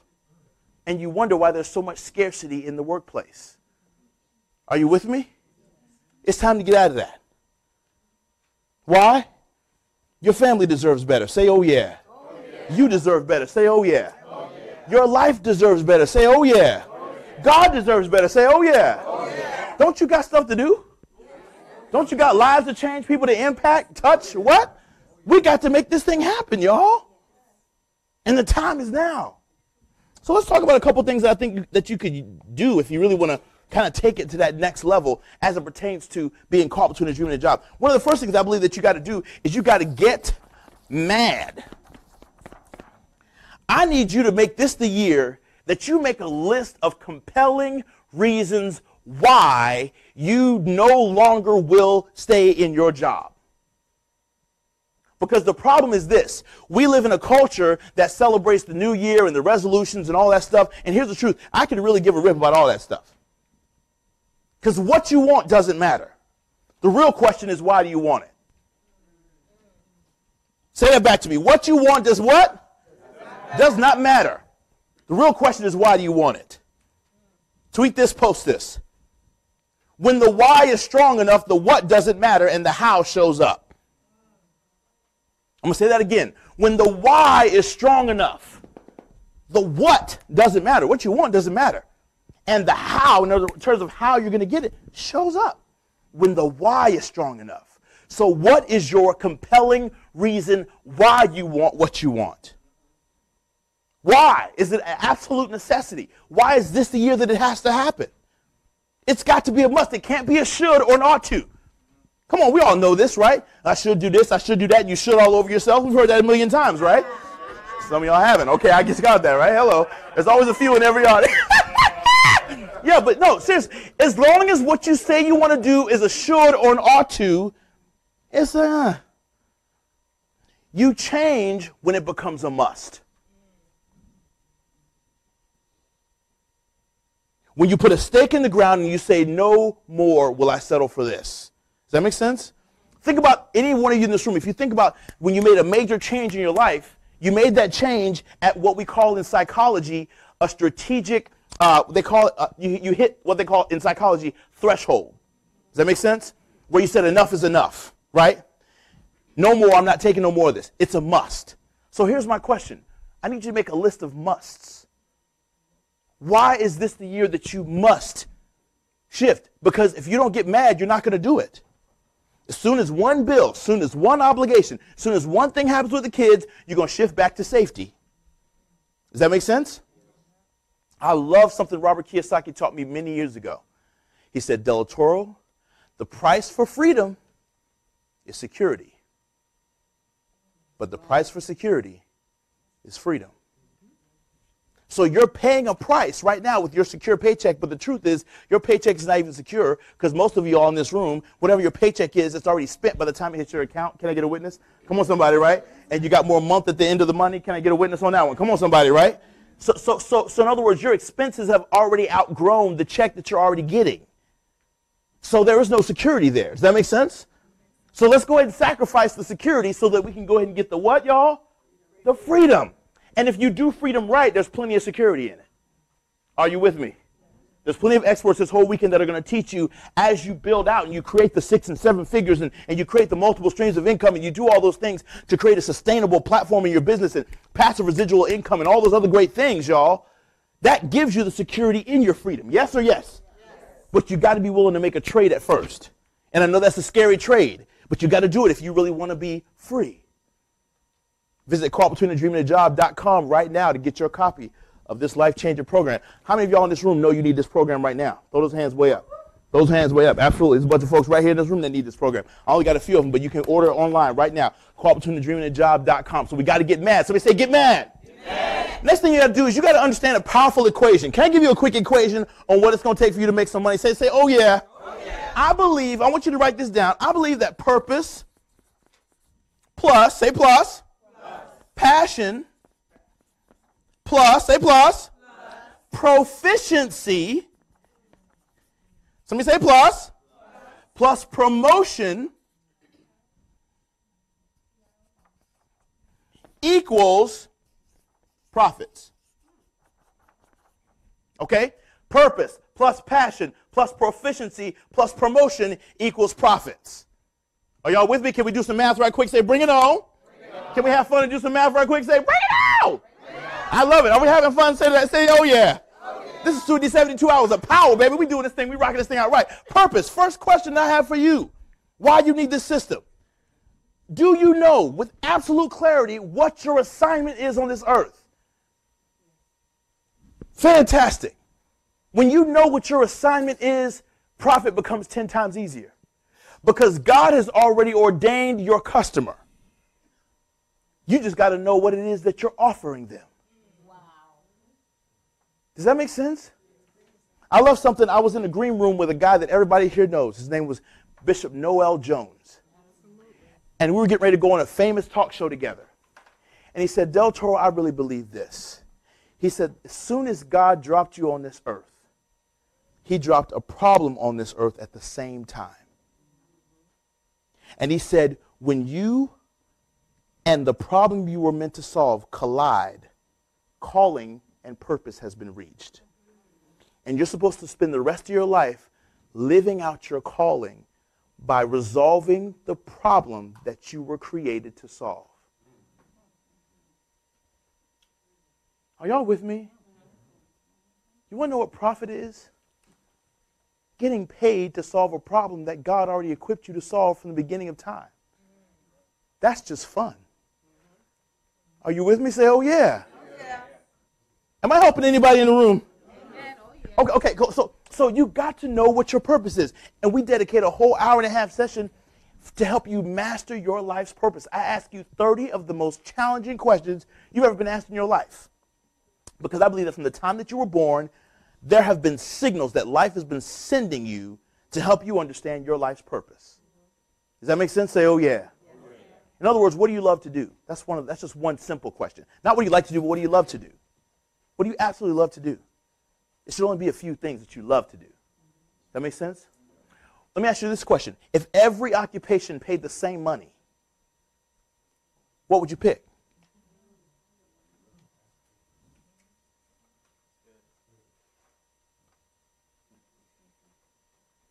In other words, if the accountant, if the president of the country, if the bank teller, if the speaker, if the pastor, if everybody made the same money, the internet marketer, if everybody made the same money, the realtor, if everybody made the same money, so in other words, you didn't pick what you wanted based upon the socioeconomic status it would put you on, because everybody makes the same money, the trash collector, everybody makes the same money, what would you do? What do your close family and friends tell you that you're good at? Why does your phone ring? People only call people to solve problems. Your phone rings because people are trying to get you to solve a problem. What problem do you solve? People pay people to solve problems. Am I helping anybody? Come on, somebody. What problem do you solve? Your phone rings because you're solving a problem. Find out why your phone rings and start charging for it.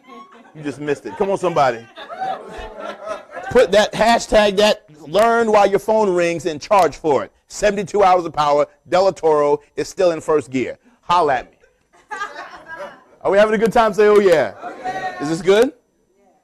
Why does your phone ring? These are all clues to your life's purpose. What pisses you off? What gets you mad? What frustrates you? When I see people living below their potential and their privilege, it drives me up a wall. And I will stand on the table, I will stand on a chair, I will crowd surf, I will matrix, I will do whatever it takes to make an audience get it. I will sweat, it does not matter. I'm short, so I do chairs all the time because they call me the motivational Kevin Hart, but you're going to learn today. You feel what I'm saying? You see what I'm saying? Why are y'all laughing at me? But what I'm saying is, y'all, what is it that gets you agitated? Because what ticks you off is a clue to the assignment that God's put on your life.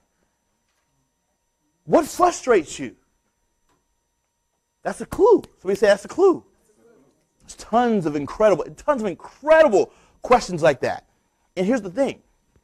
As you go through all 30 questions, the same answers should keep coming up.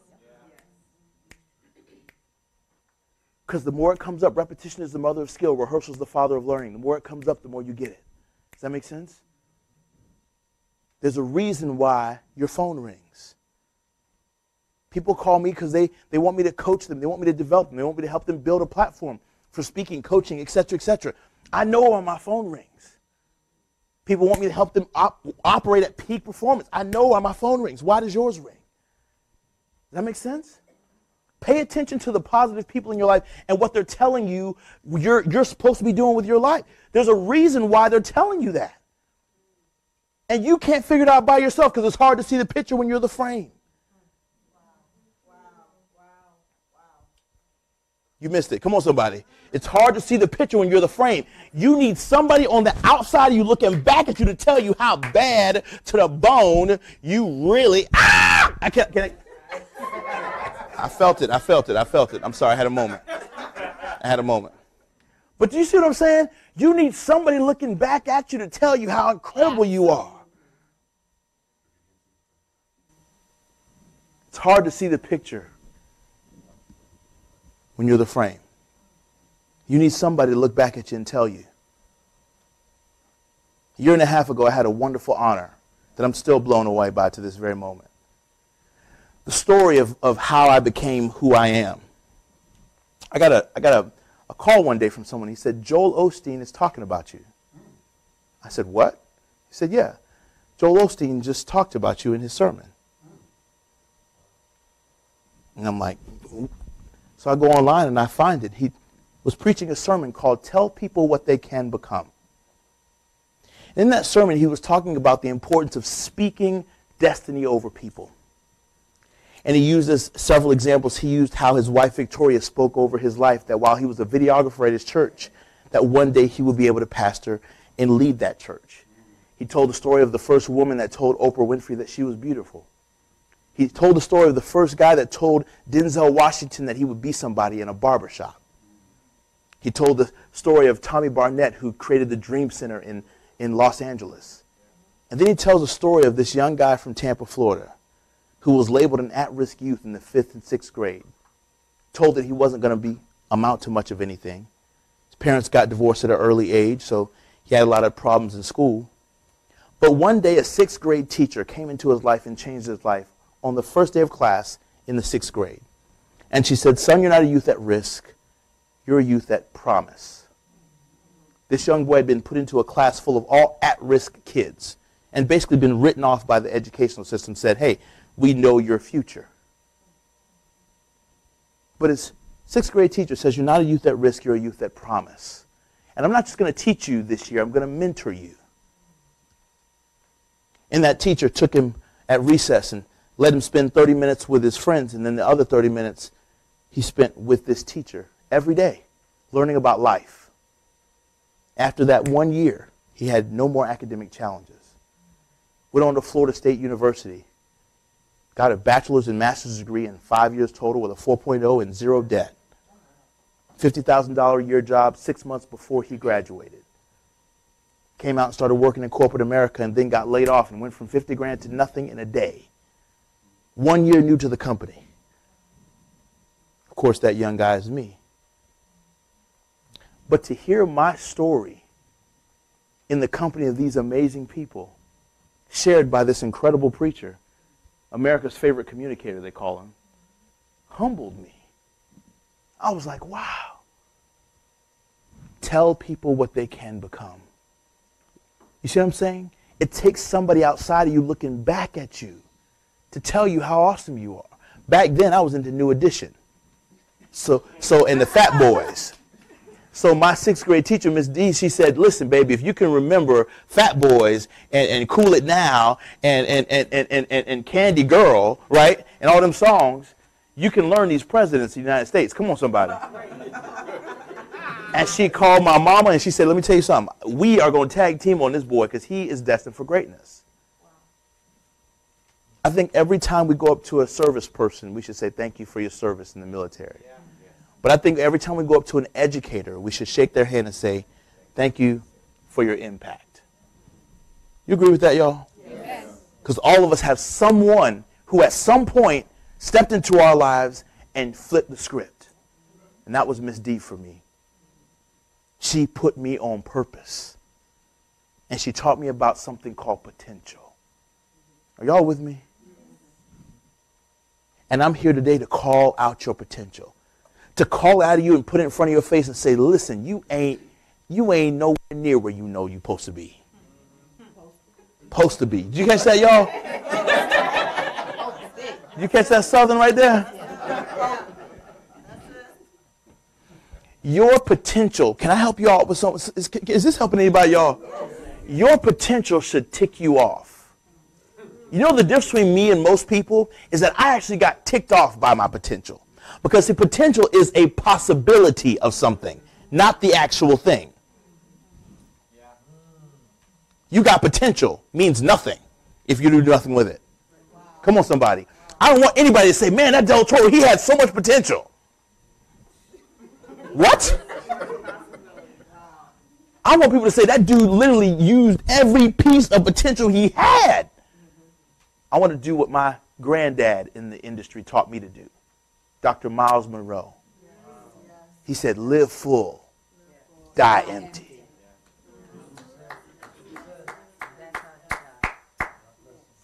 Live full, die empty. Chill bumps all over my body. Because that joker done passed the baton to us. And I'm running. Y'all feeling me? What about you? Every time a foremother or a forefather passes, man, we should be running 10 times harder the very next second. We ain't got time to waste, y'all. We got lives to change. And you stuck on your story. You stuck on what happened to you 10 years ago. Get over it. You made it through it. You survived it. Now help 100,000 other people that's also happened to. Because Maya Angelou said it best. She said, people have come before you and been through worse than you and done better than you. So what's your excuse? Did y'all hear what I just said? People have come before you with less than you, been through worse than you, and done better than you. What's our excuse? Am I challenging anybody? Say, oh yeah. Oh, yeah. Come on, y'all. We got to do this thing. So you got to land this right here. You got to land this. What is your purpose? What is your assignment? As soon as you know that, everything changes. Everything. I want you to get paid to live out your purpose. Period. And write this down. Your mint is hidden behind your mint.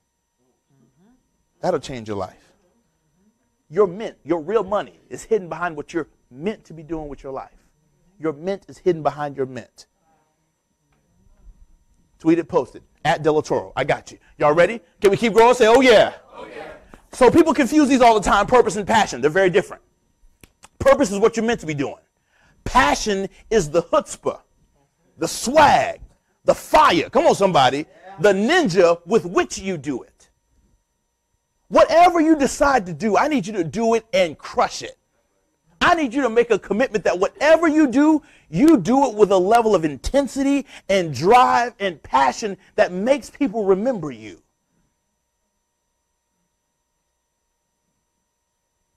Everything that you do, people should feel it. Your customers should feel you. They should feel your product or service. If they don't feel it, they're going to forget it.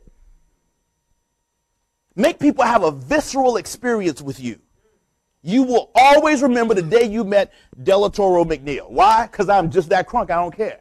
You feel what I'm saying? Does that make sense? And every stage is an opportunity for me to win the moment. Does that make sense? And I leave it all on the stage. Do y'all feel what I'm saying? There is no taking anything for granted. Every day is a gift. Every day is a gift. Get out of this normal routine of way and doing things and start living life with more passion, y'all. Somebody say passion. Passion. People are going to sum up your life in one word. One word. They're going to sum up your life in one word. If I say Henry Ford, what do you say? Cars. If I say Dr. Martin Luther King, what do you say? Dream. Okay, cool. If I say Oprah Winfrey, what do you say? Money. If I say Bill Gates, what do you say? Money. Money, right? All right. Come on, somebody. No, if I say Denzel Washington, what do you say? Fine.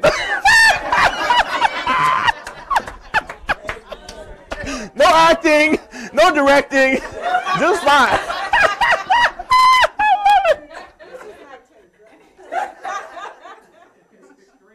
People will sum up your life in one word. And that one word, if I say T.D. Jakes, what do you say? Oh, preacher. Preacher, right? Even though he's an amazing, exceptional businessman. His preaching, right? I can do this all day long. People will summarize your life in one word. And that one word is whatever your primary passion was. What one word do you want people to attribute to you? That's your brand. Your brand is the aroma that you leave in the air when you exit. It goes far beyond a tagline. I can care less what you memorize about my tagline. I want you to say, dude, I need that Del Toro back here. I need his resources. I need his books. I need whatever he got. I need to be involved in whatever he's doing because that's your brand. Y'all hear what I'm saying? Say, oh, yeah. Your brand is what people say about you when you can't hear them. That's your brand. When you exit, are people talking about you? Come on, somebody. Or raving about you? That's your brand. It's the final impression that you leave in people's minds. Helpful? And it's going to be your primary passion. It's your passion. Somebody say passion. Say it again, passion. Slow down the word. Pass I on. Your passion is how you pass yourself on. Look at it. Your passion is how you pass yourself on to others. Your passion. What is your passion? This whole time I've been up here, I've been passing me on to you. Because it's not about me, y'all. And it's not about you. When you hit the stage, it ain't about you. I could care less what you think of my outfit. I don't care. Come on, somebody. I don't care what you think about my business card or my promotional material. None of that. I'm here to help change your life, period. Does that make sense? Because I don't know if I'm going to ever see you again. But this moment, I'm going to own it. Like, y'all hear what I'm saying? Say, oh, yeah. Come on, somebody. Get to the point where you don't care. Let go of public opinion. Because tons of people ain't going to like you. Does that make sense?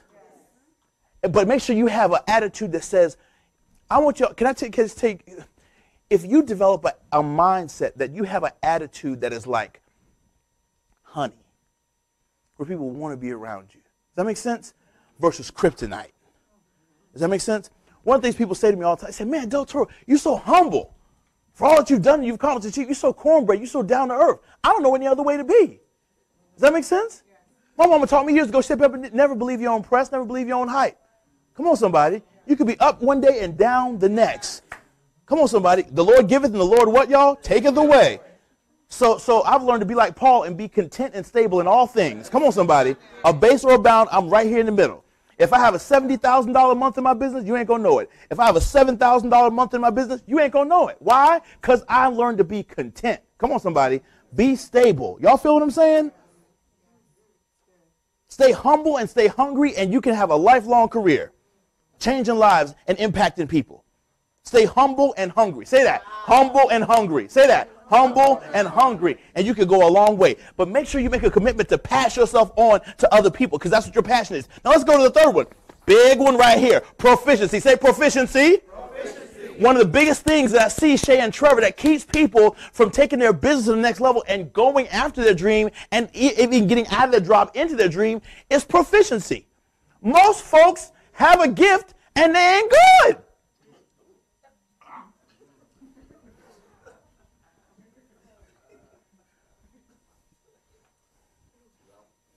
Can we talk about it? We want to do the easy stuff. See, we want to do number 4. Because that's the quick, fast, immediate, oh, you're going to be mad at me today. Can I just tell it like it is? Come on, somebody.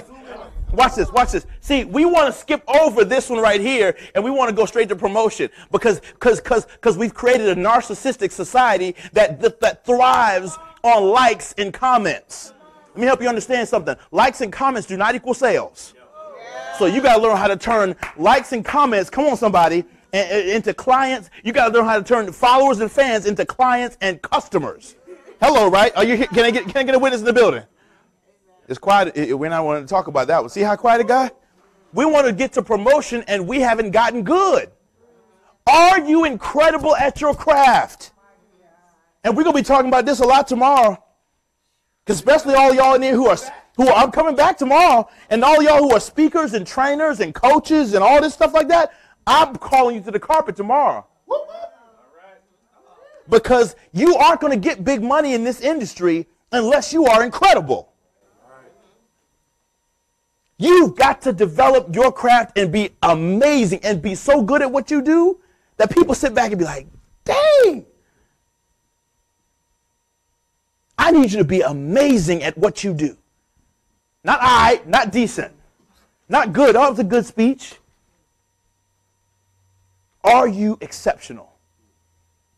Have you put in the time, the energy, and the money, and the effort, and the hustle? And have you sat under the tutelage of a quality mentor long enough to get excellent at what you do? Or are you so quick to be Mr. Miyagi that you can't even go through a Danielson season? It's quiet. Come on, somebody. Are you exceptional? Come on, somebody. Are y'all with me? Because you can be good and get the gig one time, but if you want repeat referral business, come on, somebody. I've gotten to a place in my speaking career where I'm on repeat referral, which is a beautiful thing. I don't do cold calling. People say, oh, I get a text message. Hey, we got this opportunity. It's 10 grand, 12 grand, 7,500. I'll take it. 5,000. I'll take it. In the speaking industry, bad money is good money. Come on, somebody. Can't get a witness. Say, oh, yeah. Sorry, that was just a personal footnote. I'm just saying. But, y'all, the truth is, we're not taking enough time to get proficient. Pro. It's time for you to become an expert at your thing. One thing. One thing, not 10 things. See, the problem is, and Trevor's about to go crazy because this is one of his favorite quotes that I say. The problem with y'all is we live in this society that if the results don't come fast enough, we jump to something else. We try this for a quick minute, and if it doesn't monetize fast enough, we jump to something else. We got the shiny object syndrome, and we haven't learned how to be like a stamp and stick to one thing until it delivers. You just missed it. Come on, somebody. If a stamp jumped off of an envelope every time, come on somebody, it went from this place to that place, the envelope would never arrive. Come on somebody. The stamp has learned how to stick to its package until the package lands on the other side. Are y'all feeling me? Somebody say, oh yeah. How frustrated would you be if you spent $11.65 to put a priority mail medium flat rate box, something in the mail, and then that daggum stamp, that priority stamp just jumps from this thing to that thing to that thing, and your package is sitting there stuck. Dusty! I'm sorry, I had a moment. It got dusty. Why? Because it kept jumping and the package never arrived. You cannot get into your greatness jumping from one idea to the next concept to the next, and then you blame it on multiple streams of income and you haven't developed one. Wow. Don't play me. Wow. You ain't got no multiple streams of income until you have learned how to be like the scripture says. Be like a tree. Planted. A tree has a trunk.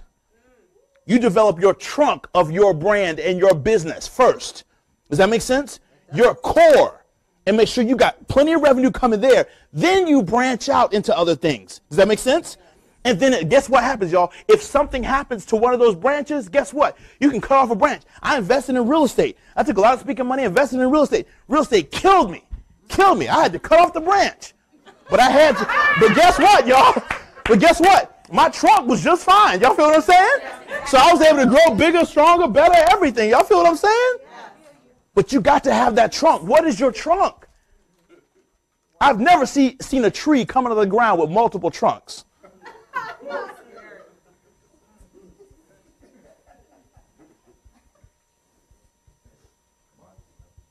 Why are you mad?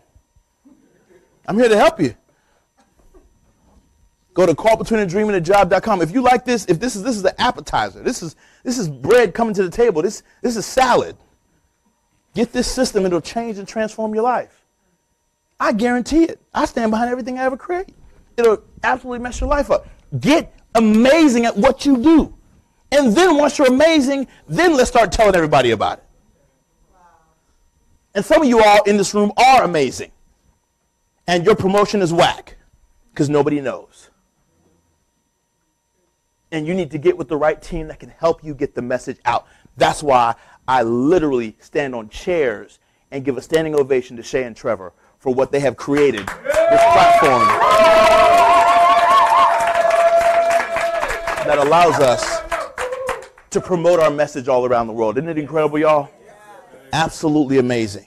Because they look for the best, and when they find the best, they say, hey, come to our stage, and we're going to give you a platform to promote who you are. Isn't that incredible, y'all? Let's give it up for them one more time. Shay and Trevor, lovely guys, absolutely incredible. So my friends, once you know your life's purpose and you've gotten clear, come on somebody, you've gotten clear about that purpose and you know what your passion is and you do what your purpose is with tremendous passion. And then you take the time to get incredible at it, amazing at it. You know, Dottie Walters had a chance to train me as a speaker before I went full time. She wrote the incredible book, Speak and Grow Rich. She's literally one of the mothers of the professional speaking industry, extremely well respected in the National Speakers Association. And before she passed, I had a chance to study under her.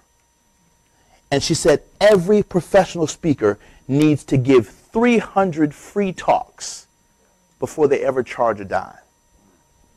That's how diligent she believed in getting excellent. She said you should talk for free 300 times before you ask people for a nickel.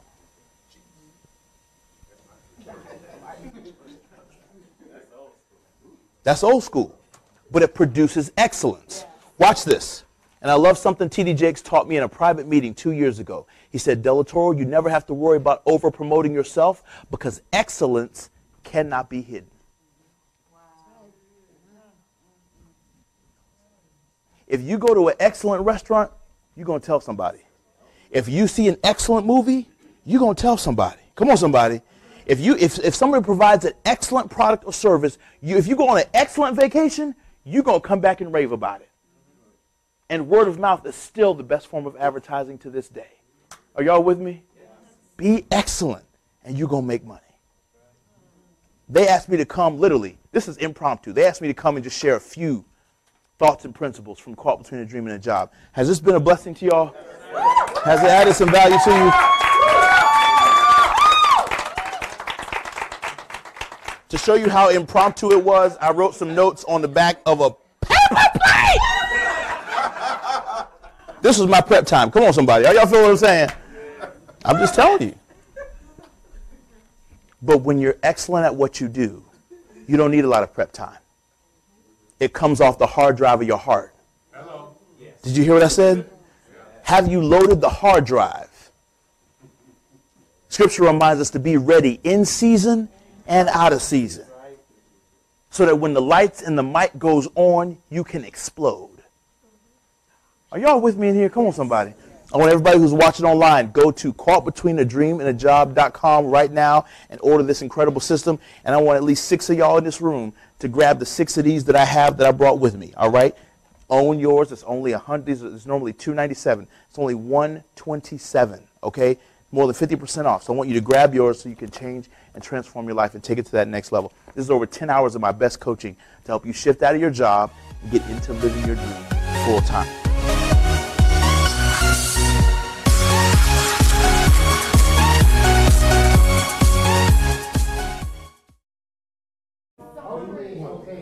Empowered greetings. This is Delatoro McNeil II, CEO of Platinum Performance Global. I'm really excited, delighted. We are at the conclusion of my brand new event called Crush the Stage, and I've had the wonderful privilege of partnering with Shay and Trevor of the Peak Performers Institute. These guys not only help me with branding and marketing, but they help me make my event extremely successful, extremely well known, and extremely profitable.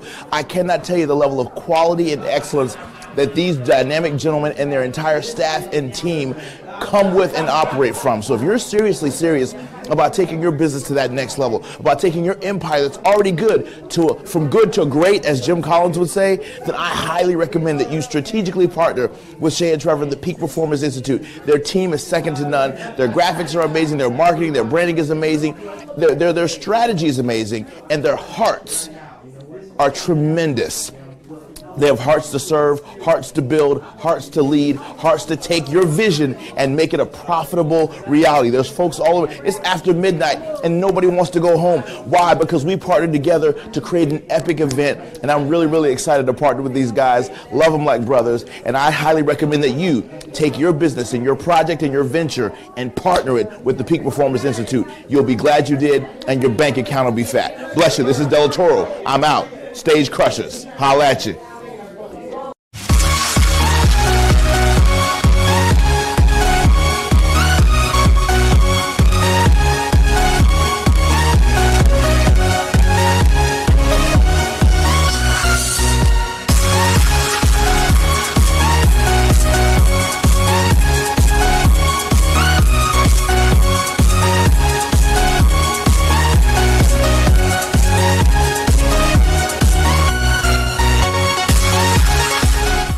Well, y'all come on in. Make yourself comfortable. Get a seat, because I got some information for you today. Hopefully that's going to impact you.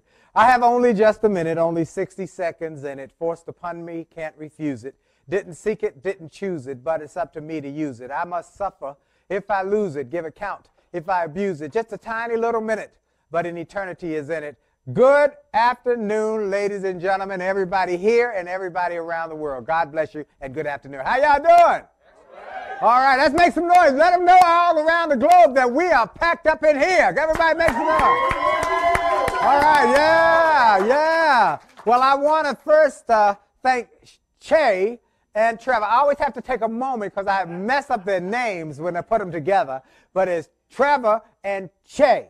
And so I am grateful for them continuing to live their dreams. I'm here because I am inspired by their commitment to keep forging a new path. And so when they ask me, I try and make it a part of my plan to be here, because when I was a new speaker, I had no credentials to be a speaker. I just had this desire to inspire people. I had this vision for my future. And Les Brown took me and put me under his wing. And when I would have little events to try and get my business going, he would take time out of his schedule to come. And my friend George Frazier, when I was starting, he would pour into me. So these are young guys who are doing some new stuff in a new platform, in a new place, and I want to pour into them as I was poured into. And as you go, so shall you grow. So I try and bless others because I've been blessed. Amen? Amen? Now, let me tell you about that call from Che, so that you'll know what I said to him, because he gave you here's what it was. He called me. I'll never forget. It was late at night. I was in my office working. So he called my office line. I picked up the phone, as I would often do whenever time somebody would call, and he said, "You're still at work?" I said, "Absolutely." And here's what I said: because you got to hoot with the owls if you want to fly with the eagles. Amen? And so you got to put it in. You got to put it in. You got to get up early. You got to stay up late. You got to outwork the competition. So I was working. And so he talked to me and asked me about what it's going to take to do this speech, what it's going to take to grow his business. I said, you got to hustle. As simple as that. You got to hustle. Legally, but you got to hustle. You got to get it in. You got to get up and go to work. And I told him that, and he took it to heart. And that's why I'm so excited that they have done what they're doing. I met Trevor. He was making a transition from being a realtor to becoming a digital entrepreneur. And he was at CEO Cafe. He was just webcasting a program I did with Wally Amos. I think it was for our birthday, Wally's birthday, 75th birthday, and I brought Wally to CEO Cafe. Wally's a dear friend of mine. And this guy had this computer up, and he said, "We are webcasting." I said, "What does that mean?" You know this commercial with Katie Couric and Brian Gumble that they're saying, what was the internet, and now what is this new car? I was like, what is webcasting? He said, we're going to show the world what's happening right now globally. I said, really? He said, yeah. So here, just go with it, and gave me a mic, and I said, this guy is on to something. So I have been able to stay close to them because they're going somewhere. They're going somewhere. They haven't made $1 million or $2 million or $1 billion yet, but they're going somewhere. And you know what? Wise person says they might not be all they're going to be what they're going to be now, but they're on their way. Stay close to them. So I'm grateful for them. And finally, they mentioned some of my blessings. I call them blessings. I've been named one of the top 5 speakers in the world by Toastmasters. Grateful for that. I was named the Motivational Inspirational Speaker of the Year by 175,000 members of Toastmasters. Grateful for that. They mentioned that I have been inducted into the Speaker Hall of Fame. Grateful for that. I am grateful for so many things. But I heard a great quote today, and a gentleman said to it, and I want to make sure that I'm always, someone came up to me and said, you're accessible, you're approachable. I said, absolutely, because of a quote I heard, and I tweeted it earlier today. See, talent is God-given. Be humble. Fame is man-given. Be grateful. But arrogance is self-given.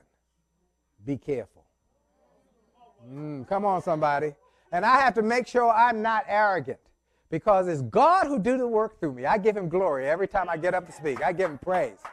And I'm grateful that for about a year, and now this is my 2nd year on SiriusXM's new channel. I've been on SiriusXM for 9 years. And for 9 years, at the beginning of my show, every show, I have made a point to say, I'm grateful for today's opportunity to be with you. No, I'm not just grateful for the show. I'm not just grateful for the speeches I give around the globe. I'm not just grateful for my books hitting the bestsellers list. I'm not just grateful for people paying me 5 figures to give a 1-hour speech. I'm grateful for life. God's gift to me is life. Therefore, my gift to God should be what I do with this life. And I should do something extraordinary with it. And I say the same to you. You should do something extraordinary with your life. So I've been giving that greeting beginning of every show for the last 9 years. Some people would say, well, you know, you maybe don't want to talk about God in your show. I say, I got to talk about God. You ain't got to believe like I believe. I'm not trying to make everybody believe like I just know who butters my bread and what side the bread is buttered on. Amen? And so I'm going to give God the glory. Well, I'm very grateful and proud and excited to say, for the last 9 years, I've been chasing a lady named Oprah Winfrey. She was #1 on SiriusXM for the inspirational, motivational, self-help category. #1 for years, Oprah Radio. But on December 31st, 2014, Oprah Winfrey shut down Oprah Radio so she could focus on Oprah Television. And now, I is #1. Amen? #1 across America. And let me tell you, folks, my phones have been blowing up since the word got out. I got a call the other day from Don Hudson, the biggest sales trainer in America. Then I got a call from Jim Cathcart,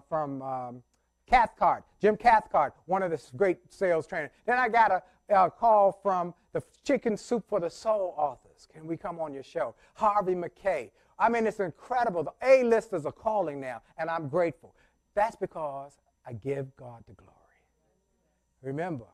I remember from whence it came, and I remember the bridge that brought me across. So I'm grateful to be here. I'm grateful to share with y'all. I'm grateful for Trevor and Che having the guts to do 72 Hours of Power.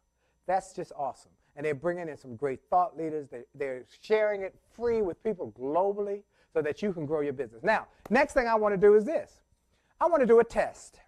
I'm going to do a test because before I give you the information I'm bringing, I realized over the years, I've been speaking for 24 years, that I need to know who I'm speaking for. So when I go to speak for a big company, a big Fortune 100, Ford or GM or Walmart or Verizon or Prudential or MetLife, where we do a big, very in-depth questionnaire to find out who I'm speaking for, what their needs are, so I can culture and cater to their needs. I can customize my message, tailor my message to the needs of the people in the audience. Because I realized over the years that every message is not for everybody. And if I just give a off-the-shelf message, it doesn't fit what everybody's needs are.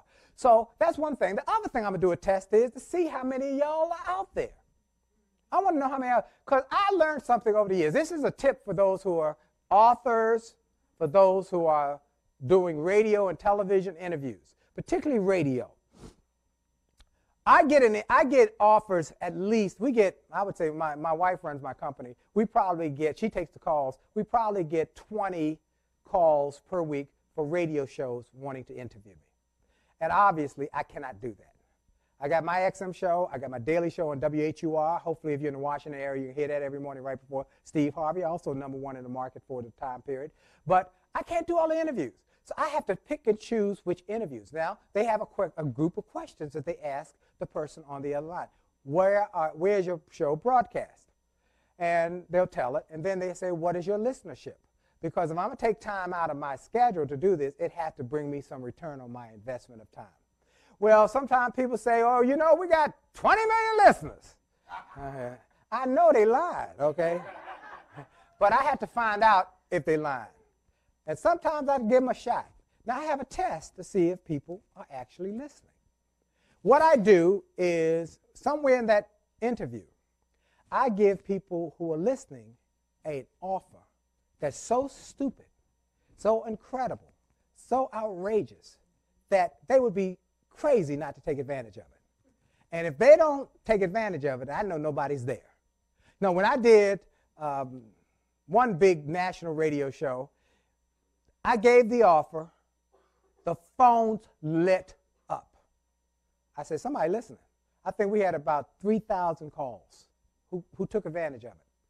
And then I got other calls when somebody said, I got a lot of listeners. I said, okay, I give this outrageous, crazy, stupid offer, and it's crickets, tumbleweed. No calls, nothing. I know nobody's watching, nobody's listening. So that's the first test I'm going to give everybody an offer today to see who out there is listening. It's going to be crazy. And I'm going to give you part of the offer now and the other part at the end of my message. And so I'm going to just give you a hint or a tip. If I was you, I would take advantage of this offer. Just trust me on this. So most times when I come here to speak, we have some sort of product we're selling. We either selling my box, you know, because Trevor and Cheryl love my box. The Jolly Box, the box that will transform your thinking. It's a great big box. I'll show it to you later. Or we sell our bag of books, which are all 5 of my books. Or we tell people about my speaker success package. Or we have some package. And usually it's $197. $197 is our annual offering price for something we're selling. But today I'm going to do something a little different, and something I have never done before, because I want to see how many of y'all are out there. Today I'm going to offer you an offer, an opportunity, really. The opportunity is to take action. You know what they kept saying? You got to take action if you're going to make stuff happen, because opportunities are going to happen if you take action. If you take action on this, I'm going to tell you right now, you're going to be glad you did. I'm just going to give you a tip in advance. So the offer is $1.97. Listen carefully. $1.97. I'm going to give you a $1.97 offer. Go to williejolly.com/swag. SWAG. I got a swag bag that I'm going to give you. Everything in the swag bag is not going to be revealed right now, but I'm going to tell you it's worth it's worth a lot more than $1.97. But I'm going to see how serious you are and you're willing to take action. So, again, it's williejolly.com, WILLIEJOLLEY.com /swag, SWAG. Now, I'll tell you one thing that's going to be in there that I'll tell you already, and there's some more stuff that'll be in there that I'm not going to tell you to the end. But I'll just tell you 2 things. What's going to be in there is a digital program I did that's part of my, I'll bring something out the box right now. In the box is a box, but in the box is this. It's called the Entrepreneur's Rich Success Treasure Chest.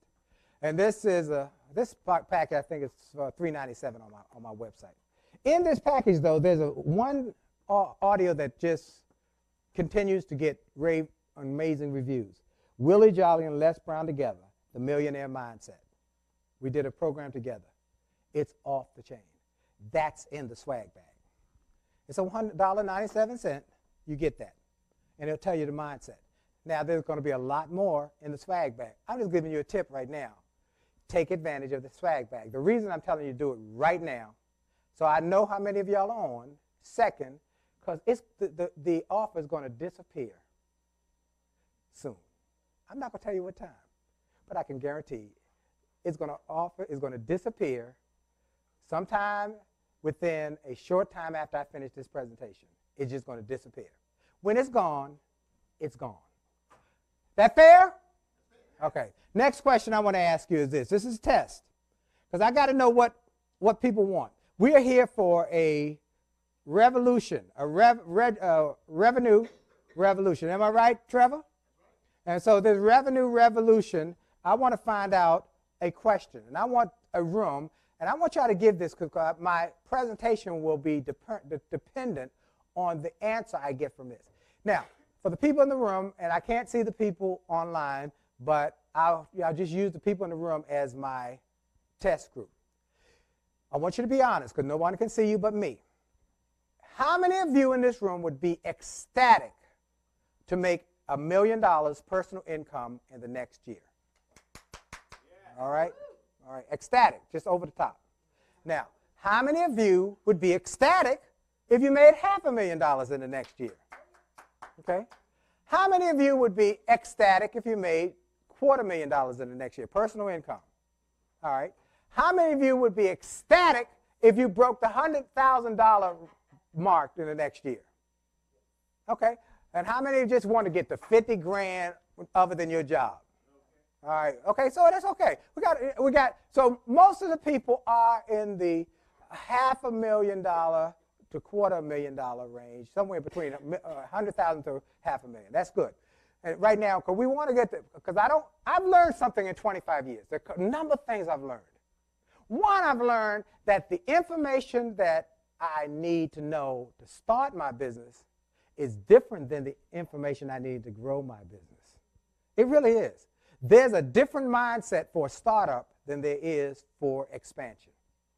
It really is. I have a friend who was a very successful corporate exec who left his corporate job of running multiple corporate entities, multi-billion-dollar companies, who decided to start his own business. And he's floundering as an entrepreneur because he's bringing the mindset he had as a person running a billion-dollar industry to the mindset of a startup. Startup got to have a different mindset. And let me tell you, what I've learned over these 25 years, you got to have a different mindset when you start up. And now as a mature entrepreneur, I've got to continue to learn how to think at the next level, because I need more learning at the next level. So I'm saying that to you to say that I'm going to give you some information that I've learned over these 25 years about entrepreneurship. And I want you to make sure to take full advantage of it. So the first thing I want to tell you is this. All of it starts with a mindset. Wealth, success, your future in any endeavor starts with a mindset. First is the mindset, then skill set.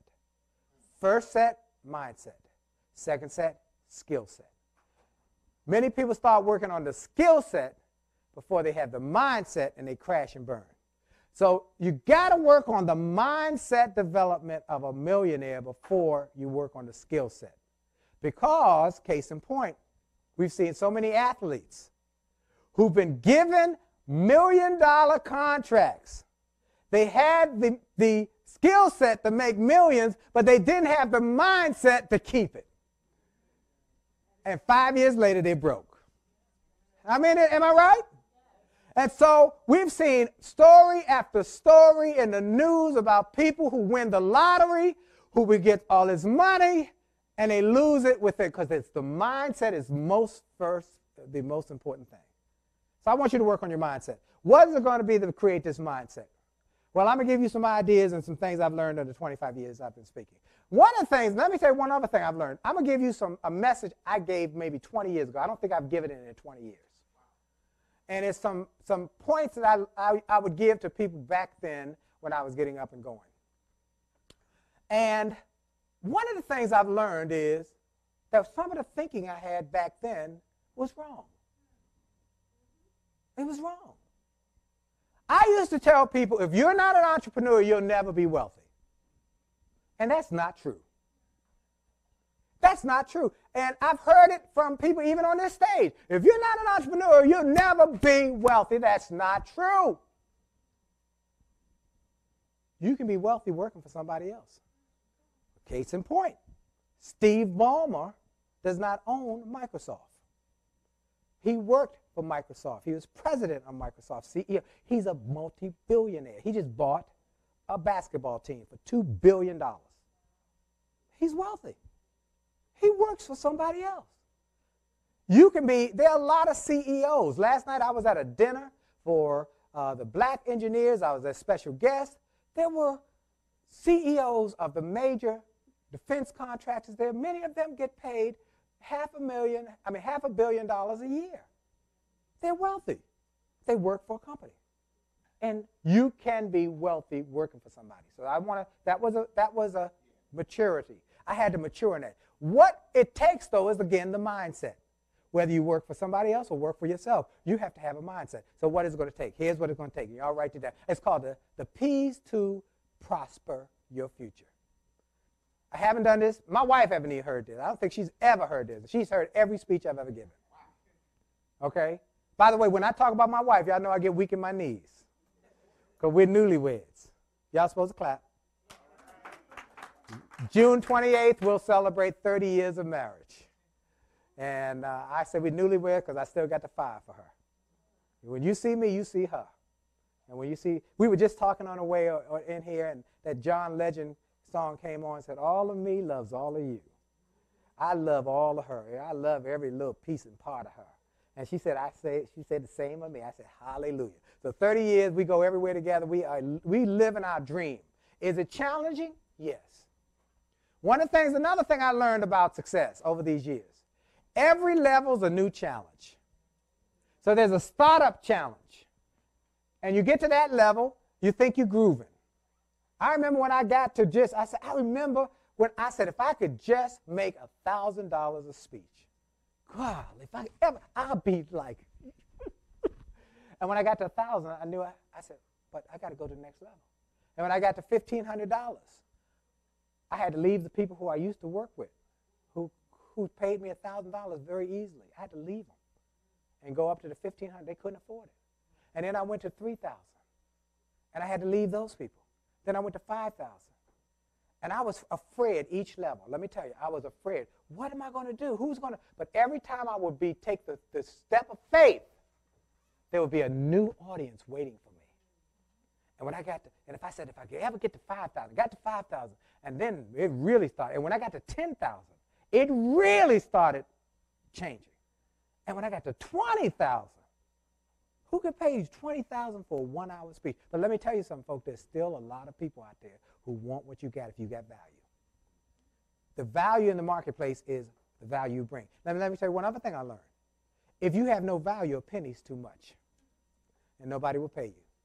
So you got to have value in your program. So here's what I'm going to give you, these P's.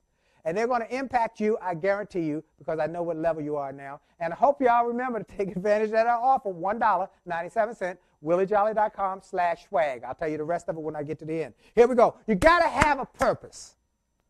One of the things I've learned over the years, you got to have a purpose. You got to be purposeful. You got to be purpose-driven. You know there's a purpose-driven life, the purpose-driven church. You got to have a purpose. What's your purpose? Once you find your purpose, you know why you're here. Now, your purpose next is connected to your passion. What's your passion? Now, let me tell you, I was on a phone call last night with my friend Marlon Smith. Marlon Smith's one of the great speakers in America. We've been speaking for 25 years together. We've been friends. And he was talking about this 72 Hours of Power. He called me and said, who are these guys? Y'all getting word out about y'all, man. People calling me and saying, who are these guys, Trevor and Cheryl? Who are these? He didn't call y'all jokers, but he just about called. Who are these cats? I said, these are some boys you better get to know. You better know these guys. They go on places. He said, really? Tell me more. I said, they're just they cutting edge. And I want to stay close to them because they're going someplace. And then I talked about Del Toro. Have you spoken yet? Last night? And tomorrow? And tonight? Y'all got it. What time are you on tonight? 8:30. Do not miss Del Toro McNeil II. You hear me? Do not miss Della Toro McNeil II. This young man came to me when I was at Tampa speaking for the Martin Luther King program 15 years ago now. 15 years ago, I was a keynote speaker, and he was at University of South Florida. He called my assistant, Natalie, and said, I heard Willie Jolly's coming to town. Is there any way I can meet him? Is there any way I can help? Is there anything I can do? Can I help at the table? And she said, well, and I think Natalie was with me, wasn't she? And she said, I'm going to need some help because those things overwhelm me. He said, I'll be there. He helped put up the center and met Natalie. He got in with me. We became friends. And every time I'd come to Tampa, anywhere near Tampa, hour, 2 hours within Tampa, he'd find out. He said, I'm coming to pick you up. I'm going to take you from the airport to your space. I'm going to take you back to the airport, whatever it takes. I just want some time. And he would listen, and I'd tell him, here's what you got to do. Here's what you got to do. Here's what I've learned about most people. And I like the word most people because most people don't think they most people, but they most people. Most people are not serious about success. Most people will not do what it takes to be a success. Most people will not go to the next level because they aren't serious. As Les Brown would say, they're seriously not serious. And so I get about 300 people a year who call our office to say, I want to be a speaker. 300. Out of those 300, I tell them all the exact same thing to do. I say, take a Toastmasters course. In fact, we do it. I don't even talk to them now. We got a thing on our website so that we got so many, we know what they're going to tell. Take a Toastmasters course, attend a local meeting of the National Speakers Association, get the book, Speak and Grow Rich by Dottie Walters, get my speaking success package, or go to www.williejolly.com/speaking basics. It's $97. Get it. It's 3 hours. Get it. Go through it. It'll give you a quick startup. Then, if you can get my speaker package, which comes in my while backs, get that. That's 6 CDs. That's more than next level. And if you can come to my boot camp, come to that, because I'm going to go deeper in each one. And then start speaking. Speak for whoever you can, whenever you can, for whatever you can, as much as you can. Sometimes you won't get paid. It's okay. Try and get paid, but if you can't, speak.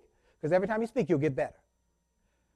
Now, out of every 100 I tell that to, only one does it. Out of 100, only one does it. And out of 1,000, only one does what Della Toro did. Not only did he do every single solitary thing I say do, but he did it with excellence. He'd go the extra mile. If I say, start thinking about a book, he'd write it. If I say, join in and say, he'd join in and say, got a CSP. He'd always go a little further. That is why last year there was a big list that was made of the top 60 motivators in the world. Number 1 was Anthony Robbins. Number 2 was Les Brown. I was number 12, and Della Toro checked in there at 32. 32. This boy ain't been speaking but a few years. So I'm saying to you, that is about purpose. And you got to get your purpose, and your purpose is connected to your passion. What's your passion? Because I was telling Marlon last night, I said, you know, there are a lot of ways to make $1 million. There are a lot of ways. But you better find which one you're passionate about. Because if you're not passionate, it becomes a job. It becomes a job. People say to me, well, Willie, why don't you do consulting? I said, I'd rather stick a pin in my eye than do consulting. I don't like that. I don't like sitting and talking to people about, I'll talk to people and coach them sometimes. I do, but I only do 10 coaching clients because more than that makes it work. Now, I got a coaching friend. She does 40 hours of coaching every week. She loves it. I do it because I want to help somebody. So I only take 10 coaching clients. Other than that, it becomes work. But I love getting on stage.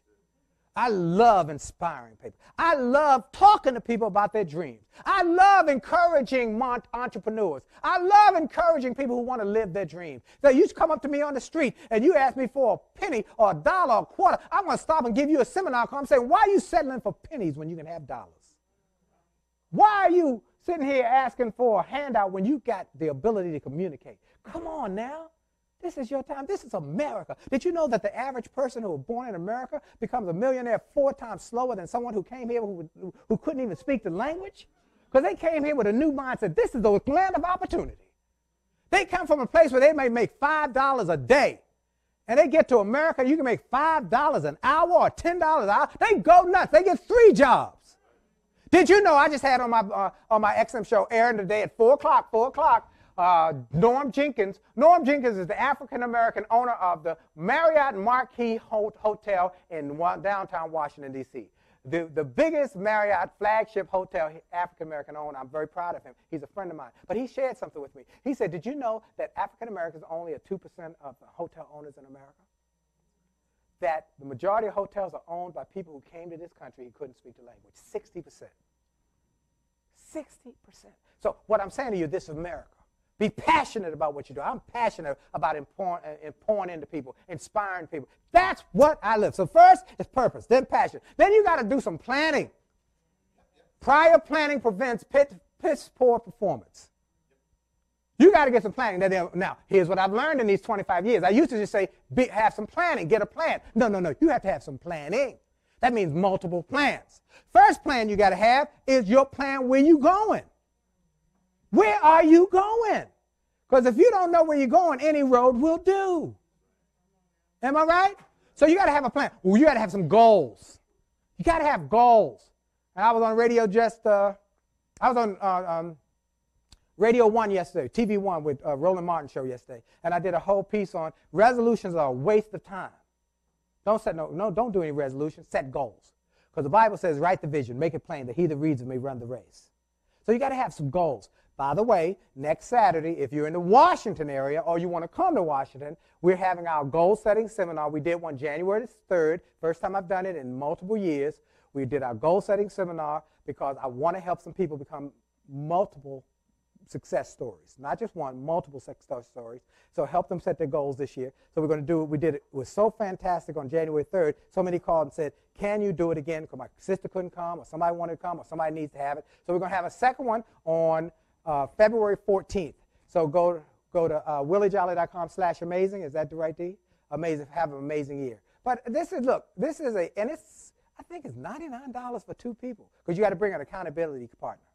So I want y'all to do that. Anyway, we're going to do that. But you got to have a goal. So that's your first plan. Everybody say plan your goal. Plan your goal. Then you got to plan your work. You got to plan your work. What's your work plan? What's the business plan you got to create to build a business? So you got to first have a goal plan. Then you got to have a business plan. Then you need a financial plan. Here's something I didn't know then, that you really do need a financial plan. And that financial plan needs to understand some taxes. I told somebody the other day, if it wasn't for my wife, I'd be having a prison ministry. I'd be in jail because I would not have paid the taxes. So thank God for my wife who takes care of the taxes. She makes sure all the taxes are paid. She does the estimated taxes because lots of speakers have been shut down. Lots of businesses, entrepreneurs have been shut down by the IRS. The IRS does not play. They are Gestapo. They will get in your bank account, take your money, put a lien on your house, take your car, because no one had a plan. You got to have, if you're going to be wealthy, it's got to be planned. So first, you got to have a plan where you're going. So set some goals. Then you got to have a business plan. What's your business? How's it going to look? And so you can start to forecast. And then you got to have a financial plan so when you start making money that you keep more of it. Because some people make $1 million and they spend $1.2 million. And be upside down before they even get started. Am I right? So, all right, let's keep going. I'm going to get this through. We got a purpose, a passion, a plan. You can set some goals, a financial plan. You work on your taxes. Then you got to have some patience. You really do. I don't want to rock anybody's boat because somebody's going to come up here and say, you know, if you just do my plan and my system, you'll be rich tomorrow. I don't know if that's true. I have not experienced it. I learned you got to have some patience. I've learned that, you know, that it's called time, seed, harvest.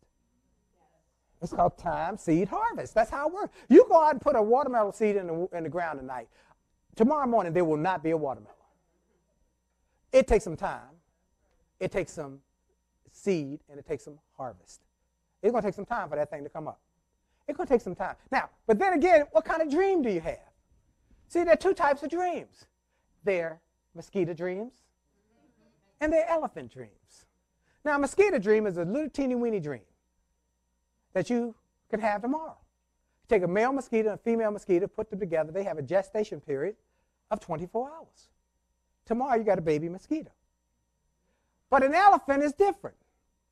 An elephant, you take a male elephant, a female elephant, you put them together, they have a gestation period of 23 months. But when that baby gets here, it's massive. What kind of dream do you have or do you want to achieve? A baby teeny weeny dream that you can get tomorrow? Or a big dream that's going to take some time? I have a big dream.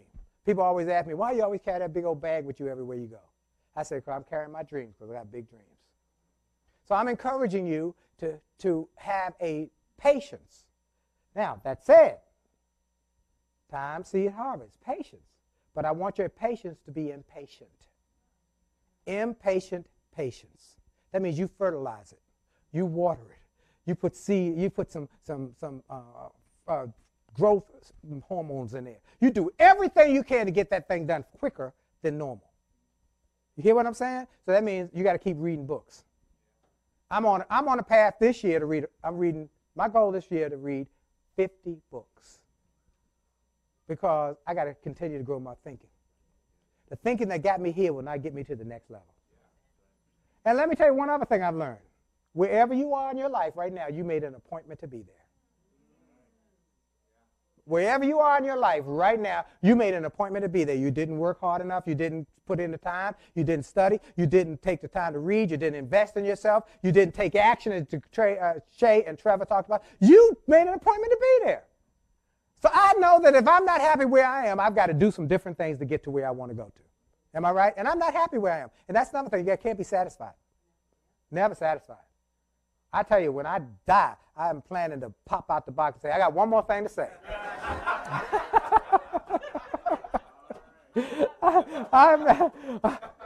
Next point. Okay, so we got passion, we got purpose, we got planning, we got patience, we got being patient about your patience. Then we got to have power. You got to have positive personal power.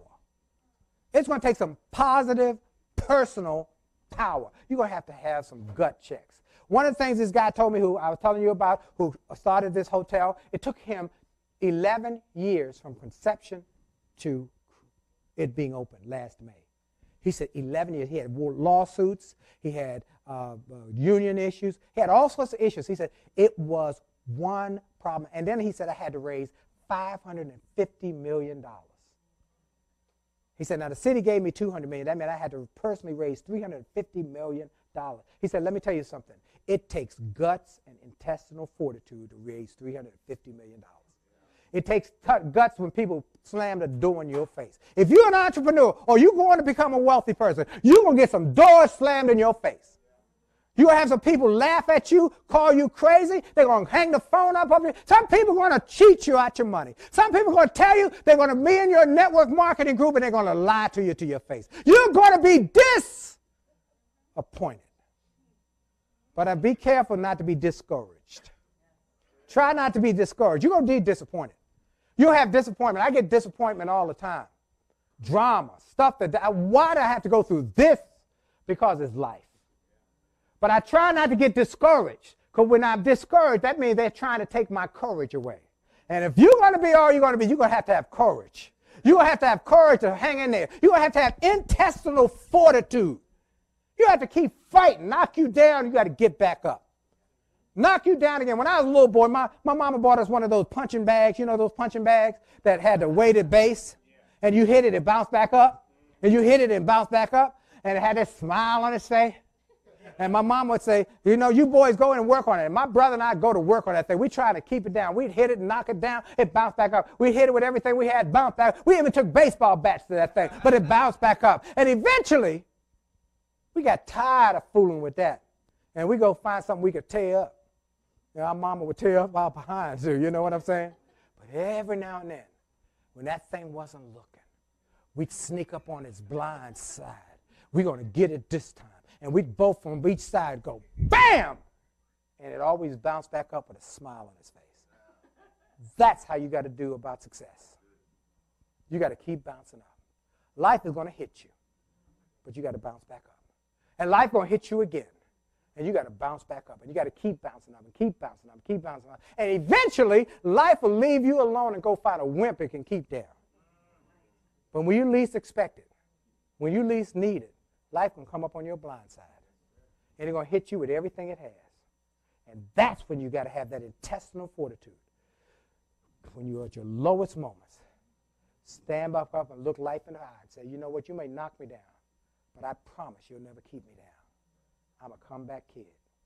When you get that kind of intestinal fortitude, you'll start to see things start to come your way because you will make it a determination that you will be unstoppable. My man got the unstoppable coach.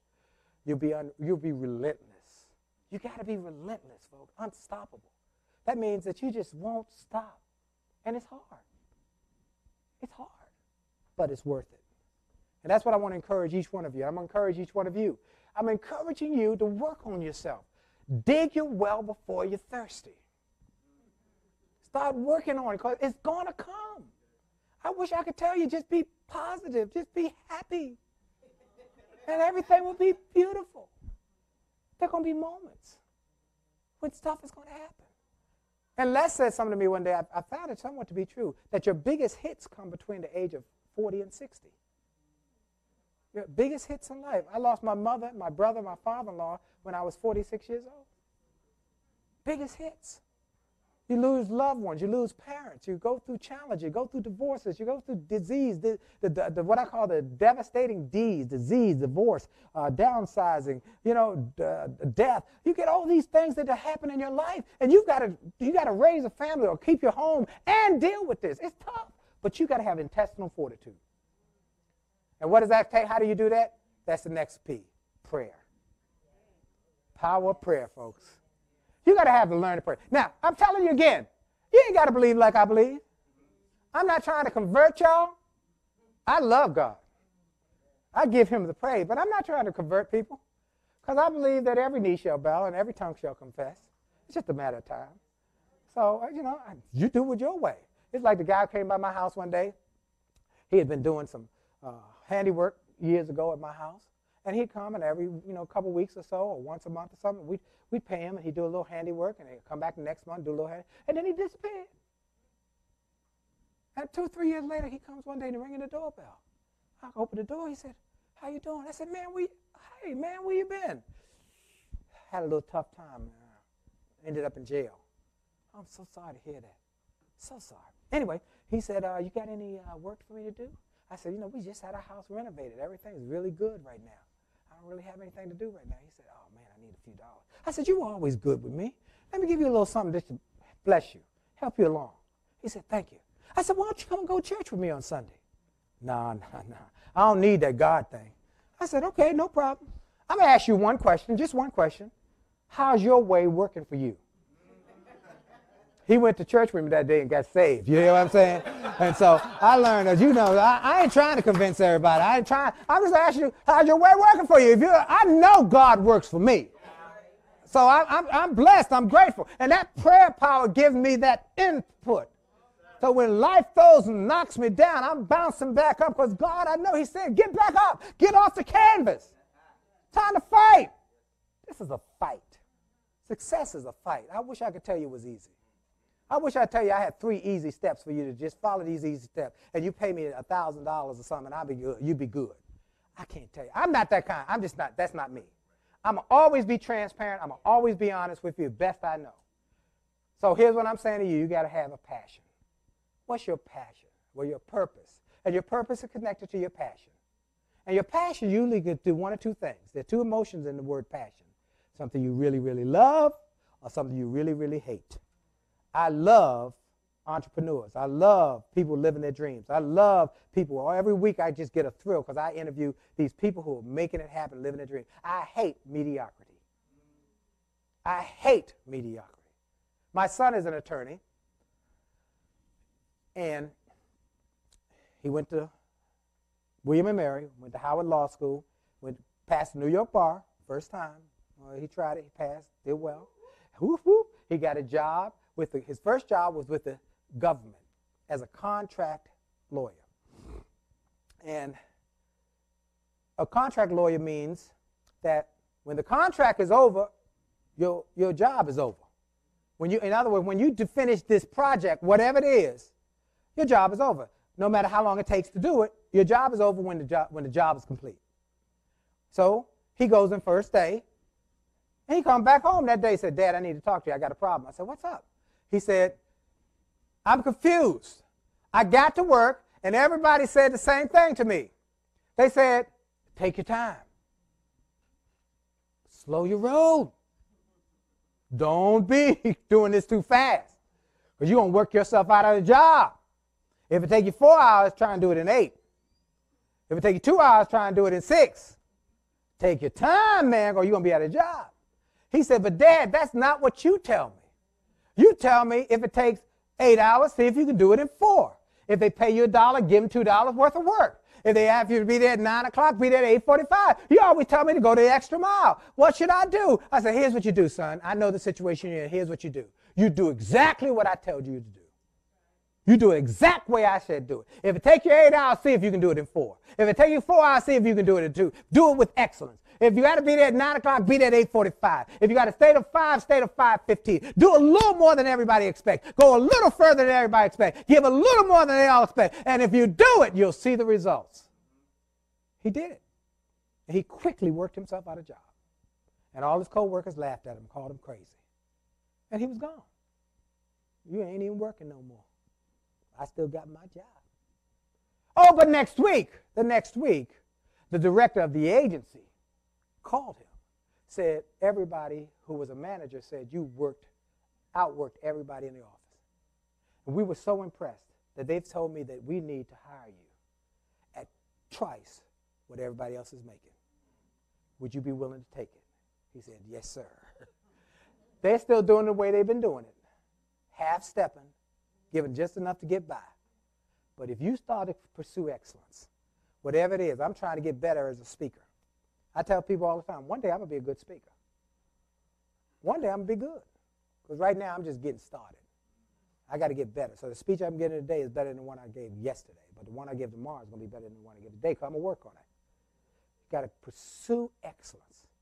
Vince Lombardi said you should pursue perfection, knowing you'll never reach the state of perfection. But in the pursuit of perfection, you will cross a street called excellence. And when you get in excellence, people will pay you. There's an old saying that says you should be so enthusiastic and so passionate and excited about what you do that people will pay to see you burn. There was a lady I spoke to this morning, just this morning, and she was here last night. We had met in Florida a couple weeks ago. She's a speaker. She said, if there's any way I can connect with you when I'm in D.C., I'd love to. She came to D.C. I wasn't able to get with her yesterday. I told my wife we were just too busy. But I said she came from Phoenix, Arizona to D.C. to hear God play last night at the Lincoln Theater. His name is Jamie Cullum. Anybody heard of this guy? He's a jazz artist, but he's passionate about his jazz. And that's what I want you to do. Be passionate about what you do.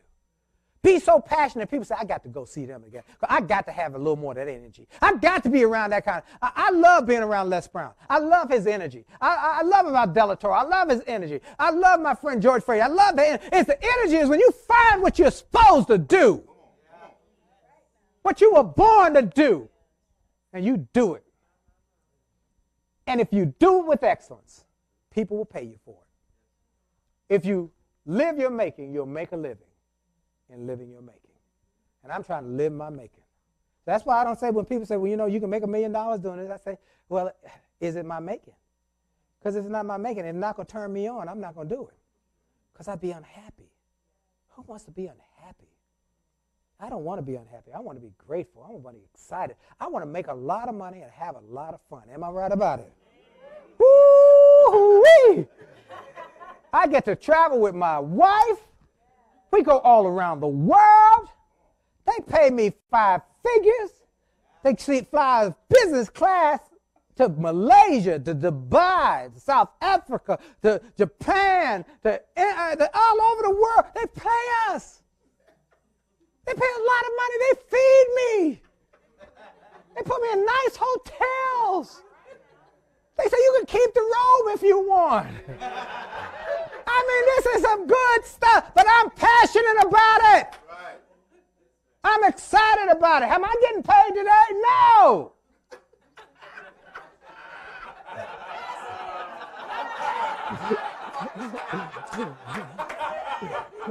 But I love these guys. I'm passionate about them. And I'm going to give them the same thing I would give somebody who gave me $20,000. You see what I'm saying? When you do what you're supposed to do, when you're born like this, when this gets in your spirit, you got to give all you got. Give all you got till you ain't got no more to give. My wife says sometimes, she said, you've given all today. All I can do is walk in the bedroom and fall in the bed. She said, I know, you just giving all you got. I'm going to give it all I got till I ain't got no more to give. And when I'm done, lessons like this, you should live full and die empty. And that's what I want you to do. Live full and die empty. So, I want y'all to take these points. These points work. I've learned, I haven't given this speech. Have you ever heard that speech, D? No, she never heard it because I haven't given it in 20 years, I know. Because I said, I prayed about it. What is it this group needs? And this is a group that would be different places. Some are startups. Some are medium. Some are starting to poke the top echelon. But there's so much more. And these people I've learned, I'm so grateful. Over these last 9 years, I get a personal development session every week with billionaires and millionaires who teach me to teach you. I get a session on my XM show where I might have a Bill Marion who don't do interviews. I might have B. Smith, bless her heart, when she was not having her illnesses, who said, this is a line that changed my life. I'm going to give it to you. She said, you got to be willing to stand on a mountain of no's to get one yes. If you're going to be an entrepreneur and a success, B. Smith, everywhere. Y'all saw the restaurants. In Walmart, I saw her the other day in Walmart. She got linen. She was everywhere. She said, you got to be willing to stand on a mountain of no's to get a yes. Colin Powell. Miles Monroe, God bless his soul. Have him on my show. To have a Les Brown, to have a George Frazier, Dennis Kimbrough, to have a Harvey McKay, Tom Hopkins, Mark Victor Hansen, Jack Canfield, to have a Wally Famous Amos, one after another, every week, to have the best and the brightest thought leaders telling you how they became millionaires and billionaires. And I get to get it. And I grow from it. So I want y'all to grow from it. I want y'all to grow. What I pour out to you, but I had to grow to this. So the speech I gave 20 years ago was me in my infancy. I thought it would work. But over the years, I've learned some of the stuff I thought was wrong. You can make $1 million. You can be wealthy working for somebody else. Here's the thing, though. When you work for you, you control your destiny. In other words, I might say to D, let's take a drive today. Let's go somewhere. We don't have to call in. I remember when I worked for my school system, my last job with the school system. And we wanted to go on vacation. We wanted to go on vacation. We had a timeshare. And they said, well, you haven't worked up enough time to go on vacation, so you can't go. I said, what? I said, so I had a friend of D's who stayed with us have to call in every day and tell him I was too sick to answer the phone so I could go on vacation. I'll never forget it. When I came back, after getting that little vacation and getting my head in the game, I walked in that office and said, you can take this job and shove it because I'm going to live my dream. Now, was it easy? I left with $200 to my name. 2 kids in private school. We struggled. We ate peanut butter. We had to walk around with sweaters on the house because we couldn't turn up the heat. We didn't have any furniture. But let me tell you something. We was living our dream. And even now, we got different struggles. Every level is another struggle. But we live in our dream. I want y'all to live your dream. I want everybody in this room to live. Lastly, Trevor Ott. You all hear me talk about Trevor a lot. Have any of you ever been at a place in your life where not only are you going somewhere great, but everyone around you thinks that you're so great that you don't have that person that pokes holes in you anymore? Like everybody just goes, oh, you're amazing. Oh, you think big. Of course you're supposed to think big. But no one challenges you. No one probes you. No one. Anybody ever been there? Or that's me by myself? Okay. I needed that person who said, yeah, that's big, but that's big by other people's standards. That's not big by your standards. And while that looks magnanimous and while the volume is high for other people, I think we can crank up the bass on that. And I think that you can make a lot more noise in the market, and I believe you can do it strategically, and I think you can do it in a way that not only dominates, but creates a ripple effect so that other people can live in your light. I believe that your birthright is asking for more. That's the friend that came to me in Trevor. And so when he came to me, he started to call that rise up out of me, more and more and more and more. And so every single day, he is a part of my life, my business, my reality. He's a super friend simply because he authentically asked me, is that the best you can do? If it's the best you can do, I'm not going to push you. But if there's more, I'm going to ask you to give it.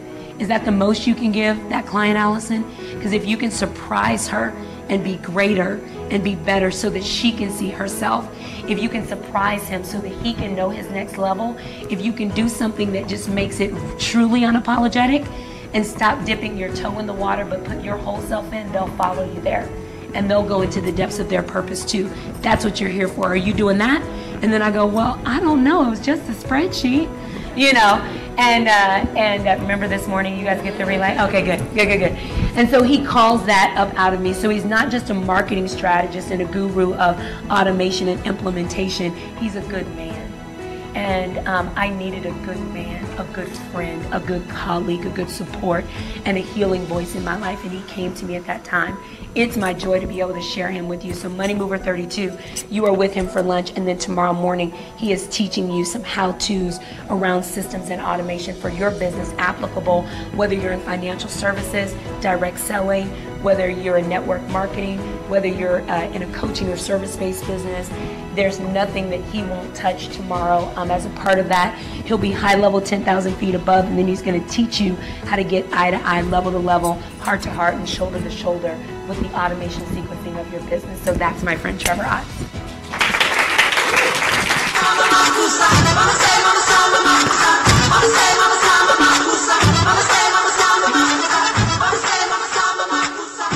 All right, wait. Everybody sit down, sit down. That was just a test. We got to do it for real in a second. See, some of y'all are like, oh my God, I'm tired. Me too. Let me give you the other lesson. When you tired, keep going. And so I know where you are right now. All I know that you need to do is get rid of all the distractions, make sure you have a notepad, and make sure you get a pen. For those of you who maybe this is your first time being introduced to me, this is your first time hearing about Andy Henriquez. First of all, let me tell you a little bit about myself. Before we go into our storytelling training, I want to make sure that you know a little bit about me. My name is Andy Henriquez. I was born to some Haitian immigrants. You see, my parents came to this country from the poorest country in the Western Hemisphere. They came here in fulfillment of the American dream. And you see, one of the things that my family taught me early as a child, here's what they said. They said, Andy, here's what we want you to do. We want you to go to school and get an education, and when you're done, get a job. And so guess what? That's what I did. I went to Florida State University. I got my undergraduate degree in accounting. I got my master's degree in corporate accounting. And then I landed a job with one of the largest professional service firms in the world, PricewaterhouseCoopers. A young man, CPA, working with a prestigious firm. Let me tell you something. I got to be honest with you. You see, after about 3.5 years, I realized that my life was starting to follow a basic routine. You see, I was waking up every single day to the sound of an alarm clock. I was jumping out of my bed and literally getting into traffic and realizing and getting to that place in which I knew that something was saying, Andy, there's got to be more than this. And so maybe perhaps you've been at that place in your life. You've been at that place where maybe you're showing up to a relationship. You're showing up to a job. You're showing up at that place in your life, and something inside of you is saying that there's got to be more than this. And you see, that's where I was at. And I got to be honest with you. You see, for about 1.5 years, I thought about taking a chance on myself. For 1.5 years, I thought about developing this voice that you're hearing right now. For 1.5 years, I thought about going after my goals and my dreams. But let me be honest with you, I was afraid. You see, I was fearful. I was lacking something called courage.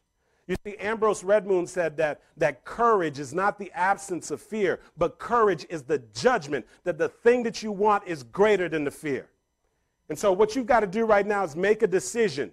When you're thinking about what's this thing that you want to write that book? What's the thing that you want to start the business? What's the thing that you want to take your life to the next level? What's the thing that you want? That thing is greater than the fear. You see, Joyce Meyer said you got to feel the fear and do it anyway. So in December of 2004, let me tell you, that for me was a defining moment. You see, Kevin Costner, he's an actor. He has this powerful movie, and here's what he said in the movie. He said, when the defining moment comes, either you define the moment or the moment defines you. You see, either you define the moment, you decide to take a chance on yourself. Either you define the moment and you decide to invest in your education. Either you define the moment and you decide that you're going to start writing the book. Either you define the moment and you decide you're going to start developing your gifts, your skills, and your talents, or the moment defines you. And you continue to play it small. You continue to just have good conversation about all the things that you want to do and that you're going to do, and that you've been talking about this now for months and maybe even perhaps for years. And so there's got to be that moment. And for me, that was December of 2004 when I walked into the office of Tammy Klein, and I said, Tammy, I can't do this anymore. And I got to be honest with you. Tammy said, Andy, well, what are you going to do? And I remember sitting there and thinking about it. And I remember saying something that was real good and elaborate. But let me tell you, deep down inside, I wasn't quite sure. All that I knew is that I needed a change. I don't know if you've ever been there before, where you got to that place where you said to yourself, I know that something's got to change. Something's got to change with my finances. Something's got to change in my business. Something's got to change in my environment. Maybe perhaps you have been there before. And you see, that was the beginning of my journey. And you see, in December of 2004 is when I began the journey of developing my voice. It's December of 2004 that I sought out the mentors. December of 2004, I started getting on airplanes and flying around to get the training and learning to develop my gifts, my skills, and my talents. And because I've been able to do that, now I have the honor of being able to go into major corporations and deliver keynote messages, to be able to go in and train boards and executives on how to deliver their story in order to connect with their clients, their customers, and their potential donors. And listen to me, I share this with you, not to impress you. You see, simply to impress upon you that everything that I'm going to share with you over our time is something that I've acquired. It's something that I learned. These are learnable skills. And so what it means is that you have the ability to learn these skills as well. Now I'm here, and you know, as a matter of fact, we actually have a live audience. And so since I'm speaking to you and I'm also speaking to the live audience, I'm going to allow the live audience to help me out. And so there are some things that what I do typically when I'm training, I want to make sure that everybody is getting what I am saying. And so there are times that I'm going to ask you, and you could go ahead and say this at home, and we'll just do this to have fun, because when I'm giving you training, I want to make sure that you're keeping your energy level up. And so there are going to be times that I'm going to ask you, I'm going to share something with you, and I'm going to ask you, does that make sense, yes or yes? And listen, there might be people in your room, people in your car, they might think that you're crazy. But when I ask you, does that make sense, yes or yes, I want you to respond, yes, yes. So I'm going to try this with the live studio audience that we have here. When I say, hey, does that make sense, yes or yes, can I get all of you guys to say yes, yes? Yes, yes. Does that make sense, yes or yes? Yes, yes. Absolutely. And so we're going to do that just so I can maintain the energy and get you to stay focused on what it is that I have to share with you.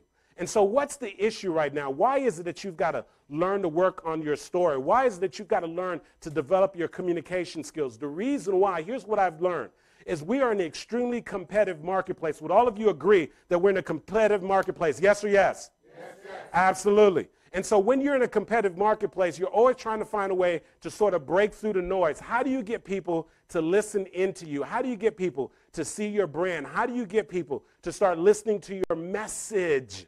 And so you might be trying to figure out how to do that. And so one of the ways you might attempt to do it is to say, okay, you know what, I'm going to reduce my prices. But here's what I need you to understand. Your competition can also reduce their prices. And here's what happens. If you do it enough, you'll eventually go out of business. Are you with me, yes or yes? Yes, yes. Okay? And so what happens is trying to compete on prices is not going to do it. And so what you might say, well, you know what? Maybe I'm going to come up with a fancy logo, a fancy brochure, and a fancy website. Here's a news flash, just in case you didn't know. Anybody can put up a fancy logo and a fancy website. Do you understand that, yes or yes? Yes. Okay, so what I need you to understand is this, is that you're not going to be able to compete just because you have a beautiful website. That's great for your branding perhaps, but anybody can put up a fancy website. The question is, what are you going to do that's going to allow you to be able to break away from the competition? That's going to allow you to break through the noise. All these people who are doing the post on social media, all the people who are going after your customers and your clients, what are you going to do in order to break through the noise? And here's what I know. Here's what I've discovered for myself. That the X factor, the thing that's going to allow you to break through, the thing that's going to allow you to make your mark, the thing that's going to allow you to separate yourself from all the other brands out there is your story. There's power in your story. You see, here's what I know. Your story is unique. There is something special about your story. And yes, in fact, they may be in the same industry as you. They may even be positioned in the market similar to you, but they cannot have your story. Your story is what's going to ultimately allow you to separate yourself from everybody in the marketplace. And so here's what I've discovered. When I meet up with my corporate clients, when I meet up with coaches and speakers that I'm training, what I've discovered is that most of them have not begun to tap into the power of their story. And so I want you to think about right now, what is your story? And are you leveraging your story? Have you found a way to tap into your story? Have you found a way to monetize your story? Have you found a way to bridge the gap between you and your potential customers? Have you found a way to bridge the gap between you and your clients? Have you found a way to leverage this story so that you'll be able to connect with people in ways that you've never had before? And so if you're a note taker, make sure you grab your note, your paper, because I want to share something with you, because I want to sort of take you through a journey to help you to take your storytelling thing and help you to transform your mindset on how you think about stories. And so here's one of the things that I know. Whenever you're looking to develop a skill set, whenever you're looking to take a skill set to the next level, one of the first things that you have to do, number one, is first be able to determine exactly where you are. And so I'm going to ask the people who are here right now, how many of you have ever used a GPS device? Anybody ever used a GPS device? Absolutely. And so I know you have also used a GPS device. Now, here's what I know about a GPS device. You see, in order for a GPS device to work, number one, you have to know what the destination is, of course. But before it can get you to your destination, a GPS device has to first do what? It has to pinpoint your location. Yes or yes? Yes. Absolutely. And so the GPS can't get you to where you want to go until it knows exactly where you are. And the same thing applies to any skill set that you're looking to develop and take to the next level. You can't get to the next level until you can first assess exactly where you are right now. And so my question for you is, where are you right now with your storytelling? Are you utilizing stories? Have you found a way to take your mess and turn it into a message? Have you had something that you've overcome? And have you found a way to share this with your potential customers and your clients so that something resonates with them and so they feel as if they're drawn to you? Have you found a way to use these compelling stories, these triumphs that you've had? Have you found a way to ever use them in order to be able to connect with people? Here's what I know most people haven't. They haven't tapped into that. And so we've got to determine right now where you are right now in your skill set. So if you're a note taker, I want you to write this down. There's basically 4 stages of learning. And don't worry about this. This is not a spelling quiz. You don't have to worry about the spelling on this. I just need you to get the concept. The first stage of learning is called unconscious incompetence. Write that down. Unconscious incompetence. That stage of learning is when you don't know what you don't know. That means that you are sitting on your gift. You have this amazing story that you can share, but you haven't found a way to leverage your story in order to make impact. You haven't found a way to leverage your story in order to have more influence. You haven't found a way to leverage your story in order to connect with your customers and your clients. And so literally, you don't know what you don't know. You're not even aware of the fact when you had that opportunity to speak to that person who could possibly enter a business opportunity with you, you didn't realize that that was a perfect time for you to share a story. You didn't understand that when you had the opportunity to close somebody to your products and to your services, that was a perfect time for you to share your story. You didn't understand that when you had the opportunity to be able to share in front of the audience, that it was a perfect time for you to share your story. You just didn't know what you didn't know. And you see, that stage of learning is called unconscious incompetence. Are you with me, yes or yes? Okay, and so then we get to the second stage of learning. The second stage of learning is a stage that's called conscious incompetence. I want you to write that down. Conscious incompetence. You see, when you get to that stage of learning, you've tuned into the 72 hours of power. You've come to the realization, you're starting to say, wait a second, you know what? I'm starting to notice a repeating theme. I'm noticing that everybody who's sharing their techniques, their strategies, whatever they're doing, they all have found a way to share their story. And I realize that those who are doing the biggest impact and having the most influence are the best storytellers. And so now you're realizing to yourself, you know what? This is a skill set that I've got to develop. I've got to start working on my story. I've got to start developing my story. I have to learn how to deliver my story so I'll be able to make an impact. When you get to that place where you're at least aware of it, we call that stage all of a sudden now conscious incompetence. You know it, but you just don't have the skill set yet. And so that's why you're tuning into 72 Hours of Power, is because you're trying to position yourself right now to get the information. Are you all with me, yes or yes? Okay, and so the third stage of learning, and that's where I'm hoping to get you to. And before I leave this time with you today, I promise you that I'm going to share with you a resource that I know is going to allow you to get to that third stage of learning. That third stage of learning is something by the name of conscious competence. All right, this is when you've been sitting in on the training sessions. This is when you've been willing to invest in yourself, and you begin to develop your skill set around the storytelling.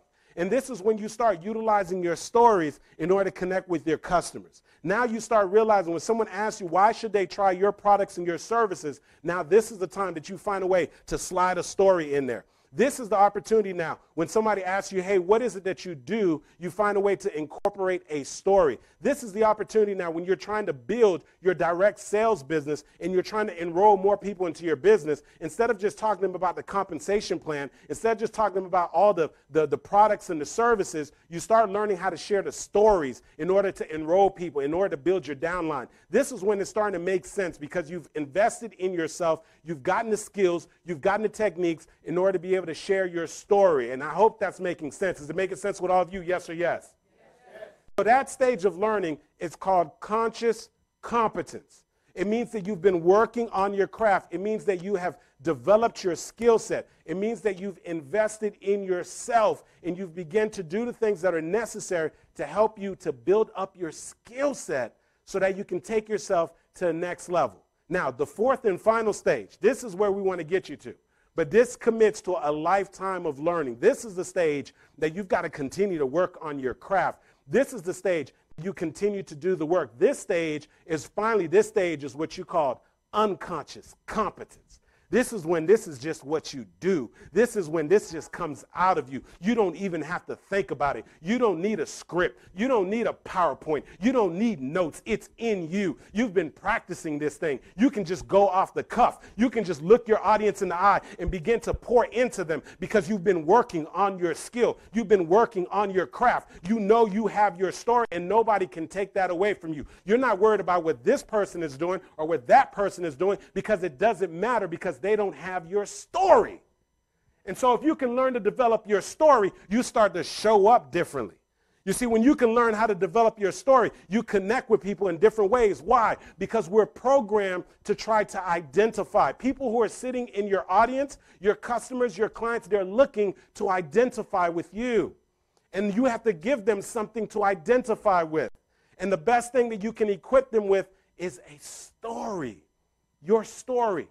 Let me tell you something. Every single place that I go, every opportunity that I get to speak, I will always make sure that I incorporate my story. And the reason why I do that is because I understand that the fastest way and the best way for me to connect with my audience is through a story. And let me tell you, when you know that you're really hitting the mark, is when you have an opportunity to speak to people and they come up to you afterwards when you have shared your story and they say, you know what, you were talking to me. They say, you don't understand, you were talking to me. And what it means is that you weren't just having a head conversation, okay? We're in training right now, so I'm giving you a lot of head conversation, but I need you to understand that the power of story is because you're making the jump from your head to your heart. And you see, when you speak from the head, you penetrate the head. But when you speak from the heart, you penetrate the heart. When you want to move mountains, you hit people here at the heart, at a cellular level. And so that only way you can do that is with your story. And so somebody out there has a story like you. Somebody else out there has been told no over and over again and stuck to it and all of a sudden was able to break through. Somebody else out there is a single mother who has to raise the kids on her own and still has found a way to break through and make things happen. Somebody else out there was working a corporate job and had something in them that was saying there's got to be more, and they decided to take a chance on themselves. Somebody out there has your story. And you're missing out with an opportunity to connect with them because you're not sharing the story. And so if you can begin to develop and work that story, here's what I know, here's what I can tell you, it'll completely change things around. And let me tell you right now, I get excited and passionate about this. I promise you, by the time I'm done here, I will be drenched. Don't allow it to distract you. I will be drenched. The reason why is because I'm passionate about this. And the reason why is because your story is yours. And so some of you right now, you're sitting on your gift. You see, here's what my favorite book says. It says, listen, I need you to get this very carefully. Listen, if you make room for your gift, okay, and understand this, you have a gift right now. There's a gift that's sitting inside of you. And your gift in many ways is your story. Your gift is your story. Yes, your story has had some pain in it. Yes, your story has had some disappointment in it. Yes, your story has had some frustration in it. But here's what I understand. Your gift, this gift that you have, your gift will make room for you. Your gift will literally make room for you and bring you before great men and women. You see, this gift that you have, this gift that you're sitting on, your story, this story, if you can learn how to start developing your story, if you can learn how to deliver your story, that gift that you have will make room for you and literally bring you before great men. It will bring you before CEOs like it's done for me. It will bring you before board members as it's done for me. It will bring you on national television as it's done for me. It will bring you in front of thousands of crowds at direct sale conventions as it's done for me. Your story. And so when people say, Andy, well, what is it? What has allowed you to sort of break through? What's allowed you to sort of get through the noise? I'm telling you, the reason why is because I began to focus on my story. And so what I'm saying to you is you have this gift. It's already in you. And so the only thing you've got to do is you've got to develop it and you've got to work on it. Now, here's what I want to do. Of course, Shay and Trevor asked me to continue to share free resources with you. So here's the first free resource that I want to provide you with. Every Thursday, if you want to be able to listen in to storytelling, unique storytelling that happens every single week. And not only that, but if you want to be able to get these stories, listen in, because here's what I know. The best speakers and the best storytellers are the best listeners. They're always engaged in active listening. And so if you want to be able to listen in, I've been doing a motivational call now for 4 years where people tune in from all across the United States, and they even call in from different countries. People call in from the UK. People have called in from Costa Rica. People have called in from Puerto Rico. People have called in from the Bahamas. People have called in from the Virgin Islands. People call in literally from everywhere. And they tune in for something that I give away for free, and I want to give you that gift. And here's what I want you to do. I want you to go to showupforyourlife.com. Go to showupforyourlife.com, and when you go to that website, I simply want you to put your name and email address, and when you do that, here's what I assure you. Number one, I'm going to send you an instant free motivational message. That's the first thing, but not only that, it's going to allow me to stay connected with you, and make sure you write down the conference call information that takes place every Thursday at 8 o'clock p.m. Eastern Time. This call has been taking place for 4 years. You can hear the storytelling at its best. Raw storytelling, and you'll be able to learn amazing things and be able to listen. Remember, don't forget what I tell you. The best communicators, the best storytellers are the best listeners. They're engaged in active listening. They're always getting points. They're always listening to stories. They're always listening to how stories are being positioned. And so if you want to do that, I want you to do that right now. Go to showupforyourlife.com. Put your name and email address. I'm going to send you an instant motivational message. And, of course, on top of that, we'll stay connected. And I'll make sure you get reminders for the call that's taking place at 8 o'clock p.m. Eastern Time every single Thursday. We'll make sure that you get that, all right? And so make sure we go back to the training now. Look back at your notes, and here's what I want you to understand, because I want to take you to that next stage of learning. So the first thing is that you've got to understand the first stage of learning, what we say the first stage of learning is, it is what is called unconscious incompetence. That's when you don't know what you don't know. You've got a compelling story, you have an amazing story, but you're just not utilizing it in order to connect with people. The second stage of learning is when you come to the place of conscious incompetence. Conscious incompetence. This is the place where you finally realize, wait a second here. I'm hearing a recurrent theme. I'm realizing that the most influential people in the world are master storytellers. I'm realizing that Barack Obama, regardless of what your political affiliation is, that he built a platform around storytelling. I'm realizing that Dr. Martin Luther King Jr. was able to literally be able to bridge the gap between two sets of people by simply sharing stories. You understand that Steve Jobs took something that was code, that was digital, and found a way to make it sexy by having big launches and sharing stories. You understand that John F. Kennedy was able to influence people and help us to put it out there to put a man on the moon because he shared stories. And what I'm saying to you is the one thing that you have in common with all these amazing, influential people is the fact that you also have a story. And so what's the difference between them and you? The only difference is they've developed the skill set. They've worked on their storytelling gifts, their storytelling skills. They've learned a craft that they understand that you should never tell a story without making a point, and you should never make a point without telling a story. Make sure you write that down. Make sure you write that down. I'm going to say that one more time. Never tell a story without making a point, and never make a point without telling a story. And so right now, here's what's happening right now. You're constantly trying to make a point, but when you're trying to make the point, you're having a head conversation. And when you're simply having a head conversation, your audience, your customer, your clients is missing the point. And so what you've got to learn to do is take your point and put it in a story. The story makes it more palatable, and it allows you to connect in ways that you wouldn't believe. And so if you've been trying to figure out, well, Andy, I don't understand. Why don't they get it? I've been trying to tell them because you're just simply talking about facts and figures. You've heard it before. Facts tell, stories sell, right? And so what it means is you've got to start working on this story. You've got to start developing this gift. You've got to start developing this craft. It's already in you. We share stories all the time, but you've just got to find a way to start maneuvering and massaging your storytelling abilities so that you can take this thing to the absolute next level. And so let me share something with you. There's this gentleman who was struggling for a very long time. I mean, absolutely struggling with his weight. And he had repeated conversations with his family. His mom and father said, listen, here's what you got to do, man. You have to lose the weight. You are at a point right now, you're in excess of 400 pounds, and you can literally lose your life. You've got to change something right now. And you know what? His parents talked to him over and over again. He still didn't do anything about it. Went in to see the doctor.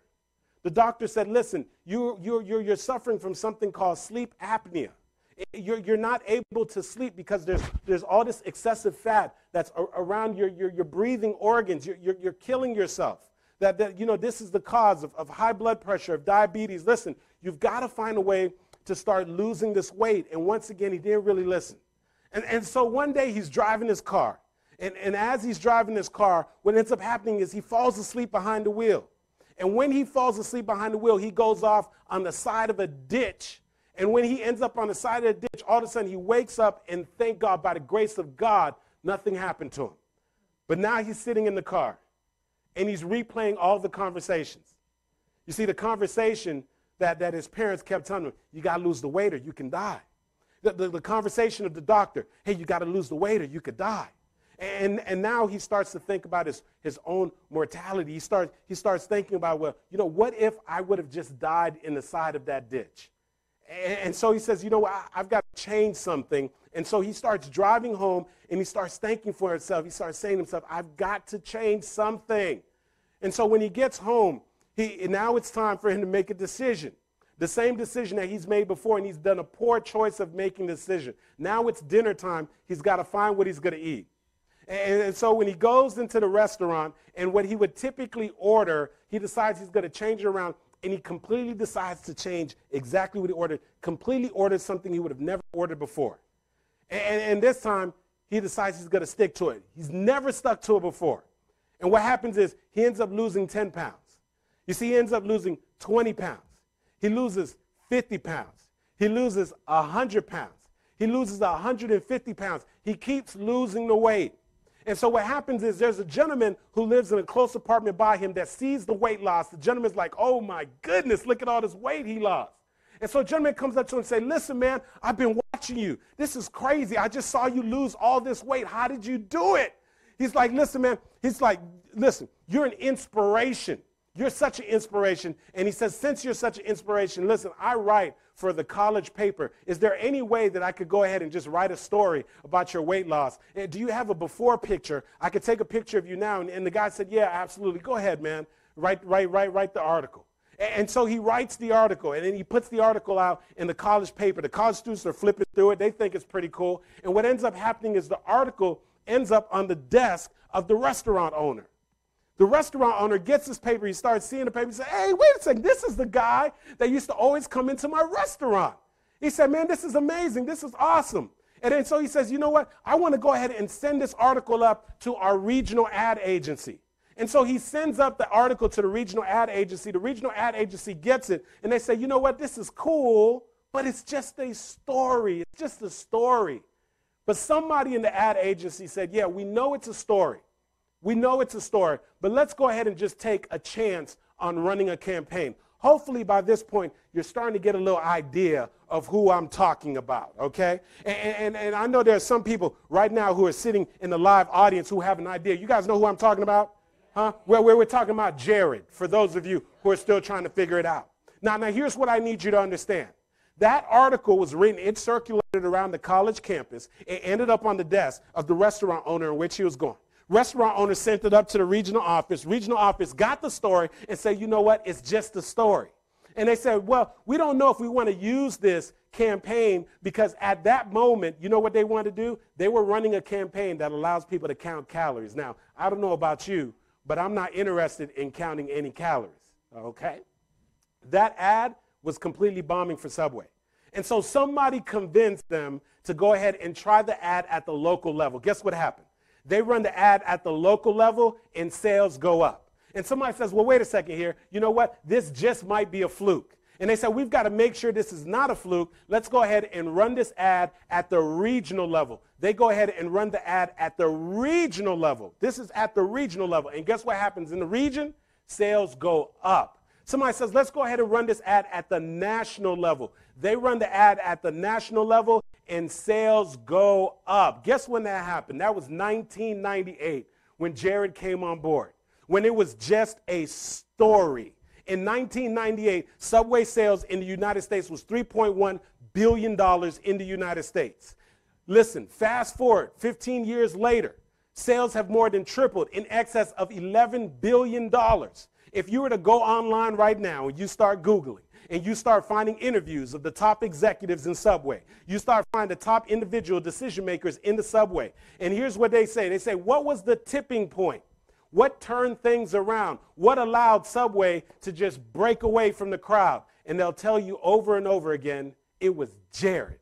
It was Jared. Let me tell you, Jared is a franchise right now. Jared is a multi-millionaire. Jared has been on the payroll for Subway in excess of 15 years. Jared is considered more recognizable than most celebrities who are out there. Jared, as a matter of fact, have people that are responsible for making sure that Jared keeps in shape. If Jared puts any weight back on, they're showing up at his house. They got the treadmill. Jared's got to start running in position. They got to make Jared run. Jared, baby, you're worth too much. Keep the weight off, Jared. Keep the weight off. And so Jared has provisions in his contract to make sure that he loses the weight. Now, they don't even have to tell you the Jared story. Jared pops up in the commercial. He just goes like this, and you remember the story because they have programmed Jared to be able to tell you the stories. They have told you the story over and over and over and over and over again. And so here's what I want you to know, Because now I'm about to break something down for you. Now I'm about to show you about the power of story. If a major corporation like Subway can use a story, if a major corporation can take their sales from $3.1 billion to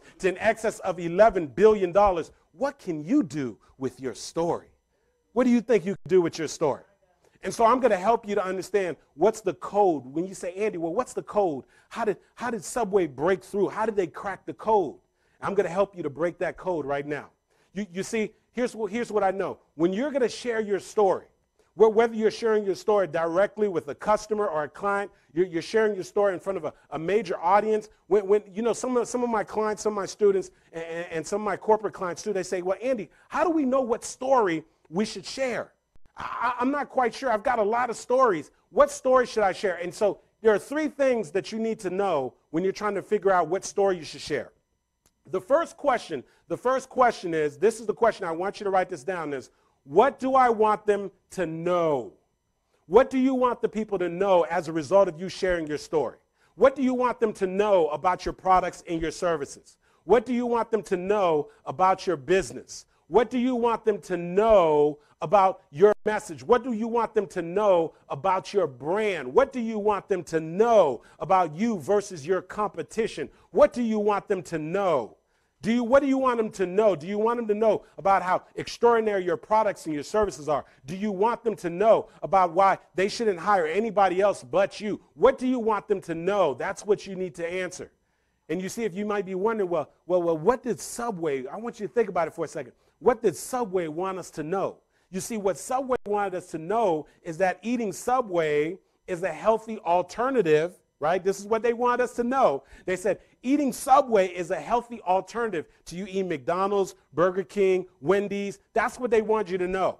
Now, their original campaign was going to attempt to share that with you by running a campaign that was allowing you to count calories. It didn't work. But what happened is when they took the same message and put it inside of a story about a man who weighed in excess of 400 pounds, a man who lost all of this weight, a man who went on the Subway diet, lost all this weight. What they did now is they got you to know what they wanted you to know, but in a story. And I want you to think about that for a second.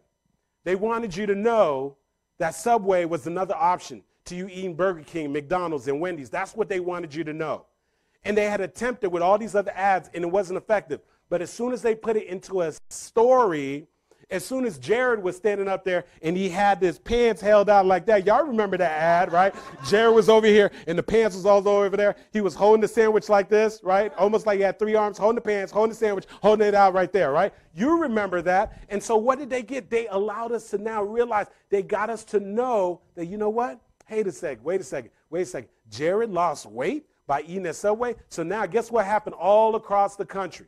People all of a sudden now were going to Subway and they said, man, listen, I'm eating healthy right now. Where you going? Where you going? I'm going to Subway. Even though Subway has processed meat too. Even though Subway is not necessarily 100% healthy for you either. But they got us to know it. How they do it? Through a story. And what I'm saying to you is that you've been trying to push across your point. You're trying to move up the corporate ladder, and you're having opportunities to sit across from your boss. And they're looking at you, and they're saying, listen, we appreciate your time and what you've done here. But we're just trying to figure out, we have limited space, and we're thinking about giving you a promotion. And we're just trying to figure out, why do you think that you're worthy of the promotion?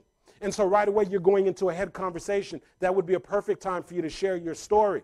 And this is when you have an opportunity to do a soundbite and somebody says to you, hey, listen, we want to go ahead and have you show up and do a webinar, a teleseminar, and come on there and share something. And you come up there and you want to just share all your facts and statistics and things, but you're not putting in your story. So here's what I know. Out of all the things that I share with you and all the things that you hear people share with you, unless you're taking down notes for all the head conversation, 1 month from now, you would not remember it. But I tell you one thing, and I'll probably have a little time to do it. If before I leave here, I share with you a compelling story, you'll never forget the story. You see, Maya Angelou said this, people may forget what you said. They may even forget what you did, but they will never, ever forget the way that you made them feel. And if you want to make them feel a certain way, the way you do that is through a story. And so the first question is, of course, is what do I want them to know? Now, the second question is, what do I want them to feel? What do you want them to feel? You see, that's the power of a story. You see, stories have emotional resonance. Stories allow you to connect with people in ways you wouldn't even begin to believe. Your story will allow people to laugh. Your story can make people cry. Your story can make people feel inspired. Your story can make people want to go ahead and collaborate with you. Your story can make people want to write a check. Your story can make people want to do a donation. Your story allows you to trigger a feeling, an emotion. And so when you're trying to figure out, well, what's the story that I share, you've got to be saying to yourself, well, what is it that I want them to feel? What do I want them to feel? And so the first question is, of course, what do I want them to know?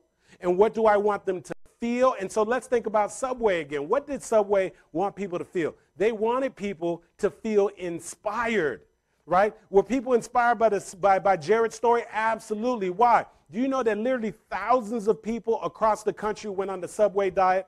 Do you know how people went on the Jared diet? Not only that, but they were sending their stories up to Subway. They were posting their stories on social media. That those people were so inspired that they all of a sudden now were getting in line and going to Subway. And so hopefully you're starting to get this now. You're starting to understand. This is a real life illustration. You have witnessed the Jared ads. You have seen what's going on. You can go ahead and see the results. They're documented. Where the sales were in 1998 when Jared came on board and where he took them. Why do you think they still have Jared on the payroll? Why do you think he's their national spokesperson? This has been their gold mine because they tapped into a story. And so what I want you to do is I want you to start tapping into your story. I want you to start developing your story. And so the third question, remember the first question is, what do I want them to know? The second question is, what do I want them to feel? And here's what the third question is. The third question is, what do I want them to do? What is it that you want your customers, your clients to do as a result of hearing your story? What do you want them to do as a result? What do you want them to do as a result of you sharing your story about your products and your services? What do you want them to do as a result of hearing about your story about your nonprofit organization? What do you want them to do? What do you want them to do as a result, all of a sudden now, of hearing what it is that you have to share? And so what do you think Subway wanted people to do? Subway wanted people to go in and buy Subway sandwiches. That's what they wanted people to do. And I got a question for you. Do you think it worked? Absolutely it worked. Their sales more than tripled in the United States. Billion. I want to make sure you get this. Billion in sales. 3.1 billion when Jared came on, in excess of 11 billion back in 2011. They broke the 11 billion mark. That is why Jared is still on the payroll, because they've tapped into a story. They've tapped into a powerful and amazing story. Now here's what I know. And I'm going to make sure that I continue with this training and also share a resource for all of you. But I know that there are some of you right now that are listening in right now, and you know that you know that you have a story. You've already been having this conversation about working and developing your story. And you've just been trying to find a coach, somebody that could help you to be able to come up with your signature message, your signature story. A coach, somebody that can position you to be able to develop your story and craft it in a way that you can connect with your customers and with your clients. And that person, and you know who you are.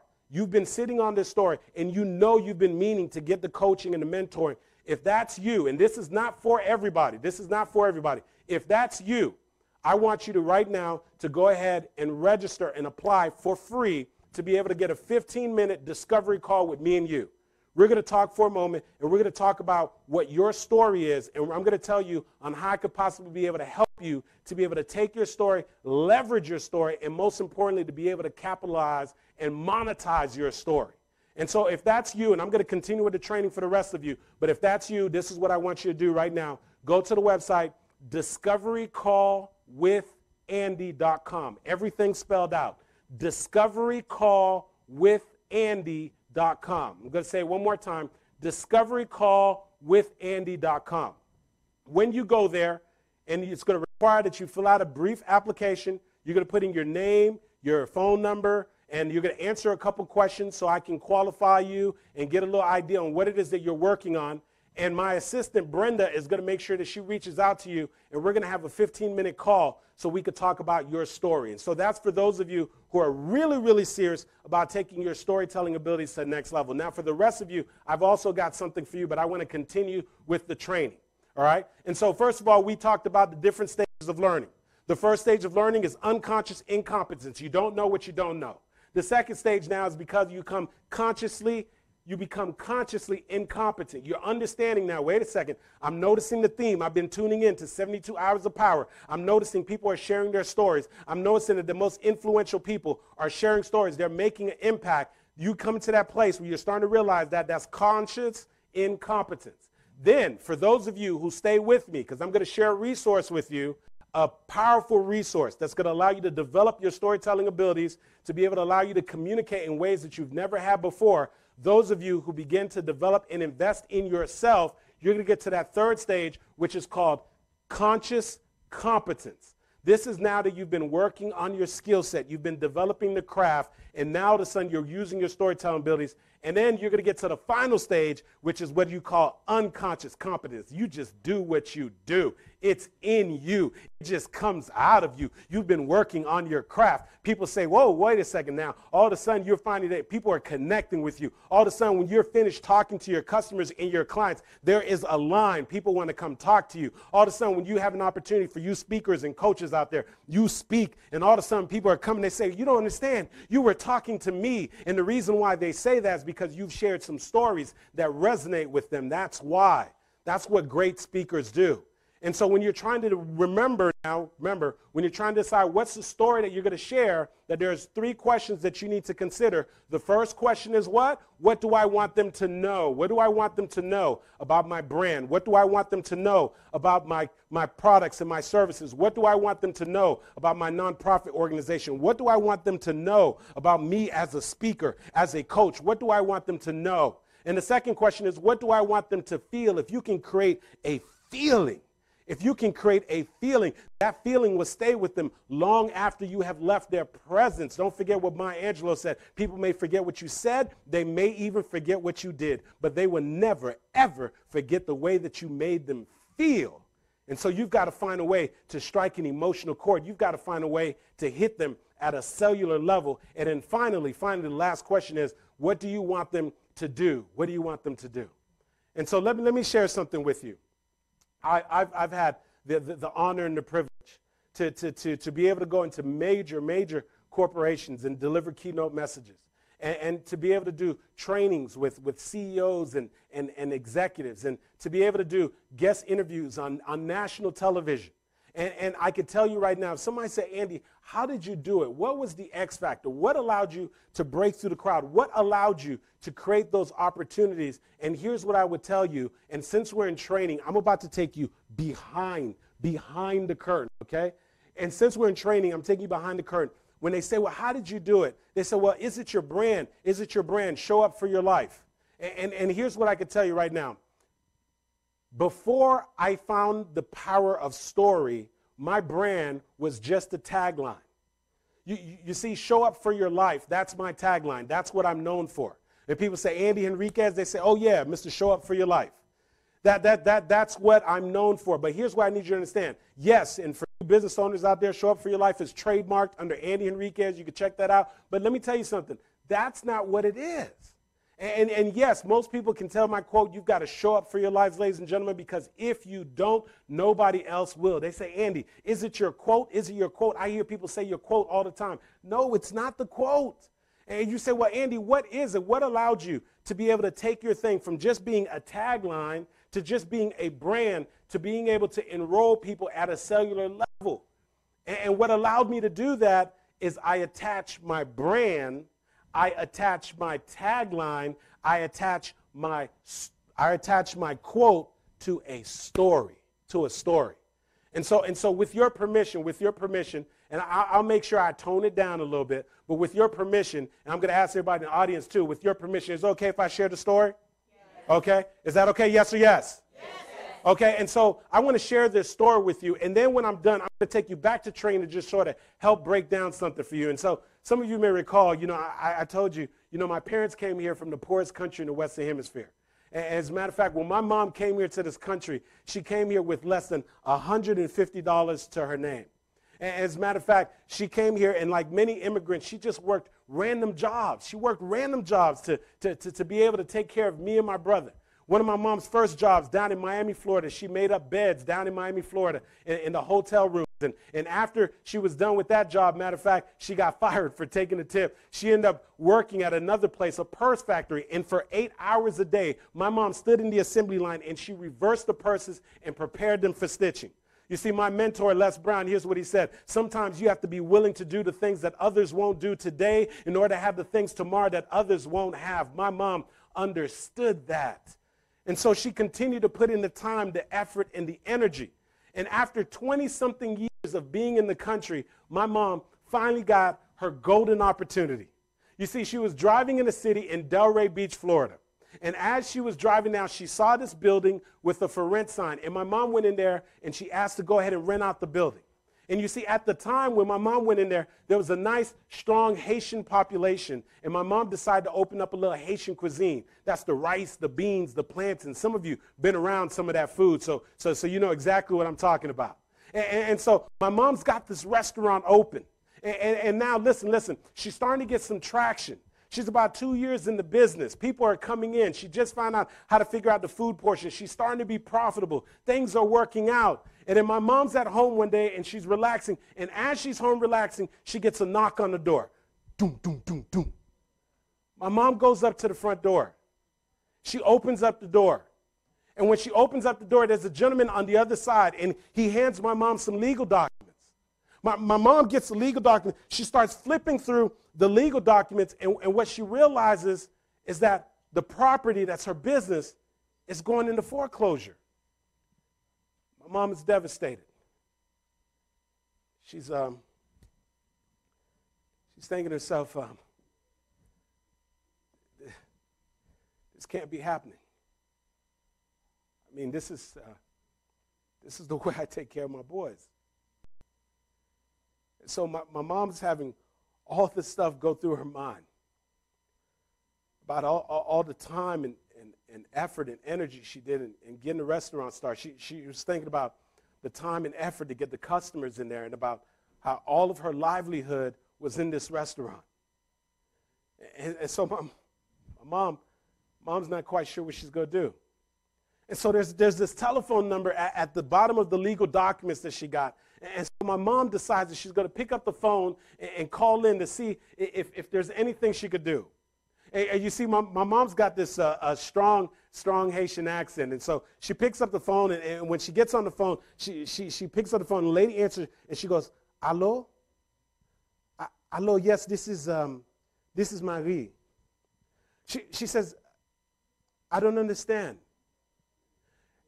You see, I received some papers in the mail, and it says the property is going to foreclosure. I don't understand. I've been paying the landlord rent every single day on time."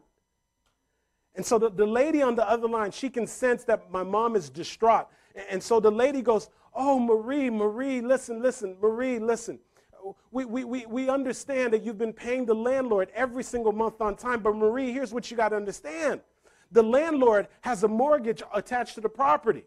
And he hasn't been paying the mortgage, and the mortgage is attached to the property, and because of that, we can foreclose." And my mom's like, this can't be happening. And so here's what my mom decides. You see, because my mom's got a little fighter in her, just like many of you. My mom decides that at a minimum, here's what she's going to do. She's going to show up to the foreclosure sale, and she's going to see if she can convince whatever big-time real estate investor who buys the property if they'll allow her to stay there. So about 2 weeks later, my mom gets in the car, and she drives up to Delray Beach, Florida. And when my mom drives up to Delray Beach, Florida, she gets there, and she's expecting to find a room that's full of investors, like the room that I'm in right now. It's got full of people, and she's expecting to find a room full of investors. But to my mom's surprise, guess what? There's only 2 people in the room. And when my mom's in there, before she could try to figure things out, there's an auctioneer in the room, and there's this lady who's a representative from the bank. And so my mom comes in the room, and she's still trying to figure things out. And before my mom could figure it out, the auctioneer comes up to the podium, and he says, ladies and gentlemen, we're about to start the bidding process on 540 West Atlantic Avenue. If you're here to bid on the property, please raise your hand. And so what happened is, naturally, the lady who was the representative from the bank standing over here, she raises her hand. And so my mom, having no intentions on bidding on the property, my mom, who has no idea what's going on, my mom decided to take a step of faith. You see, Martin Luther King said faith is taking the first step even when you can't see the entire staircase. And so my mom raised her hand. And before she could figure out what happened, the auctioneer said, very well, we're going to start the bidding process at $30,000. And so the representative from the bank raised her hand, said $30,000. My mom caught up in the excitement. My mom standing over here. My mom busts out of nowhere with her strong accent. She goes, $35,000. And so very well, the auctioneer is standing over here. The representative from the bank comes over here. She goes, $36,000. My mom, calm, collect, with her strong accent, my mom goes, $37,000. Listen, this goes on and on. And finally, it gets to the bank representative. Bank representative says $74,000. My mom's still in the game, calm, collect. My mom, with her accent, $75,000. And then it gets back over here to the representative from the bank. She says $76,000. Now, here's what I need you to understand. My mom's starting to get a little attitude. Because my mom's like, I don't have this money anyway. Listen, I didn't show up here to bid on no property, right? And so my mom comes over here, calm, collect. My mom goes, $76,500. The auctioneer gets to the podium, but here's what happens. Something happens this time. The bank representative is standing over here. She has a clipboard. She picks up the clipboard. She looks, and she puts the paper down, like as if she has reached the limit. The auctioneer, realizing that there's no more bids, he says $76,500 going once, $76,500 going twice, $76,500 sold to the woman who was willing to show up. You see, to the woman who was willing to show up even though English wasn't her first language. To the woman who was willing to show up even though somebody told her that she shouldn't even show up. To the woman who was willing to show up even though she used to sleep outside with my grandma back in Haiti, the poorest country in the Western Hemisphere. And so here's what I say to you. You're going to get a place in your life where there's going to be an opportunity. Something's going to be there. And you know in your heart it's got your name on it. You know that it's your time to show up. You know that it's your time to make your move. You know that it's your time to write the book. You know that it's your time to bring your voice out. You know that it's your time to start the business. You know that it's your time to do this thing that you know that you've been doing. You've been sick and tired of being sick and tired. You want to stop going through life by simply making a living, but rather you want to live your making. And when you get to that point, I want you to remember this. You got to show up for your life. You see, because if you don't, nobody else will. You see, at the time when my mom won that bid, they gave you 30 days to come up with that money. My mom would go home with a piece of paper and a pen. She would write down every single person she could think of, every single person's name and telephone number. And one by one, she went down and she called them up. And she said, listen, and she repeated the story. And she says, is there anything you can do? And some people went ahead and gave her $1,000. Some people gave her $2,000. Some people gave her $3,000. And here's what happened. My mom's just a couple days away. And she's still $30,000 short. And then her telephone rings. And it's her friend Yvonne. Her friend Yvonne calls her up on the line. And Yvonne is on the other line. She goes, hello, Marie? Mom said, yeah. She said, Marie, listen, me and my husband, we know you've been calling around and you've been asking people if you could borrow the money, but we know we haven't said anything to you. And my mom says, thanks for calling, but it's too late. She said, I only got a couple of days left, but it's too late. She said, you don't understand, I still need $30,000. And Yvonne said, I need you to understand something. Me and my husband, we've been saving up some money for the past 10 years. We've saved up $30,000. We've been watching you make these phone calls. We've been praying about this. And we want to lend you the money. My mom was on the other side of the phone. She didn't know what to say. All she could say was, thank you. You see, my mom would get that money from Evo's and get the money from all her friends and family. She would go to the bank and get the cashier's checks. And she would drive down to the Palm Beach courthouse. And that day, she went from being the tenant to being the landlord. All because she was willing to show up. And so here's what I know. That there's something that has your name on it. But you see, it's going to require that you show up. And so you've got to get to that place. You've got to get to that place where you're sick and tired of being sick and tired. You got to get to that place where you're sick of making the excuses. And you've got to be willing to show up for your life. Because that's what's required in order to make this thing work. Now, I just shared a very powerful, compelling story with you. And because we're training, I need you to understand something. That the reason why people remember show up for your life, the reason why people tune in from all across the country and go to showupforyourlife.com and join me every Thursday at 8 o'clock p.m. is because at one point or another, they experienced that story. And so what I need you to understand is that you have a compelling story. And so your only job, your only responsibility is to work on that story and develop that story so that you can take yourself to the next level. Now, I'm about to rob you of every excuse you've ever made around your stories, ever. I'm going to provide you with a resource that if you're willing to at least invest in yourself, this resource is going to allow you to be able to, number one, discover what your story is, to be able to develop that story, and be able to deliver it so that you can produce the type of results that you want. Because you've been one problem facing today's black entrepreneur is our addiction to labor as the primary mechanism by which we generate revenue in our business. Now, that is not to say that working hard is not a good thing. That's not to say that working hard doesn't have merit. But we work hard in so much as to perfect our knowledge. But once our knowledge has been perfected, it is incumbent upon us to monetize that which we know. And there has been a cataclysmic failure by the black entrepreneur to monetize our knowledge. Now somebody, anybody, everybody, ask me why.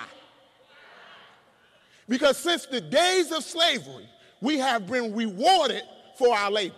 Since the days of slavery, we have been taught to believe that the thing that makes us valuable as a people, the thing that makes us valuable as a culture, the thing that makes us valuable as a race is our labor.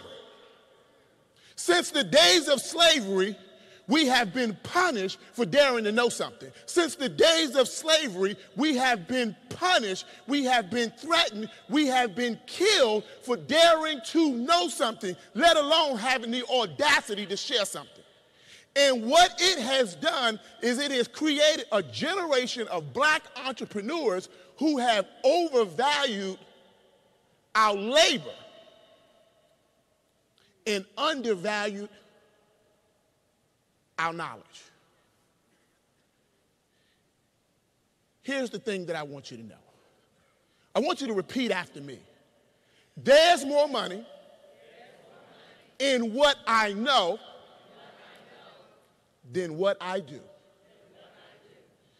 See, it's one thing to say that.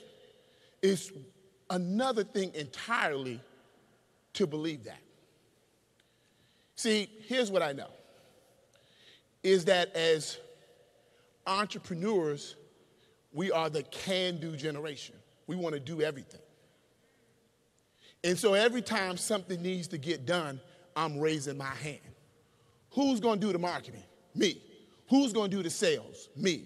Who's going to do the servicing? Me. Who's going to do the accounting? Me. And here's what I want you to know, that the answer to who doesn't always have to be you. You're not Superman, you're not Superwoman, you can't leap tall buildings with a single bound, and at some point, you have to move beyond this belief that says that if you want something done right, you gotta what? It's the biggest lie they ever told you. If you really want something done right, you got to put a process in place. If you really want something done right, you got to put a system in place. And in the absence of a process and in the absence of a system, what we've done is replaced it with I. And it's created an addiction to our own labor. If our titles were to match our actions, we would probably be more accurately referred to as black solopreneurs rather than black entrepreneurs.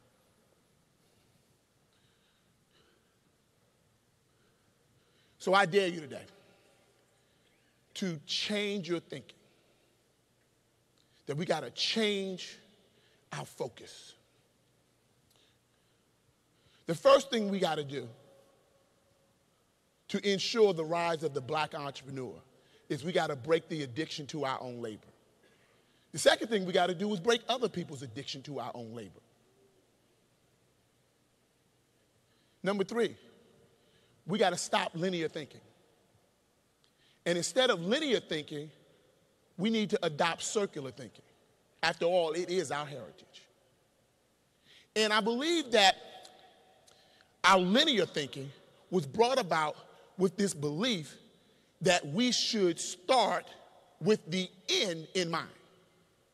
And I believe that adopting that belief has caused us as entrepreneurs to become more linear in our thinking. It's caused us to adopt finite thinking. And so here's what happens, is that I see my resources as finite. I see the results that I produce in the lives of others as finite. I see the revenue that comes into my business as finite. I become a thinker. All I see is the limits as opposed to seeing the opportunities and the options in my business as limitless. See, when we start with the end in mind, here's what happens. Here's the client experience. Client comes into our business.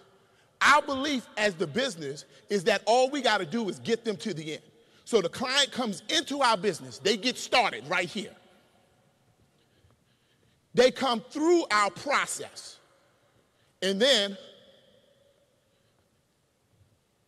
we get them to the end. And when that client gets to the end, they're left with a simple dilemma. They're left with one big question. What's next? And so they go find the next business to work with.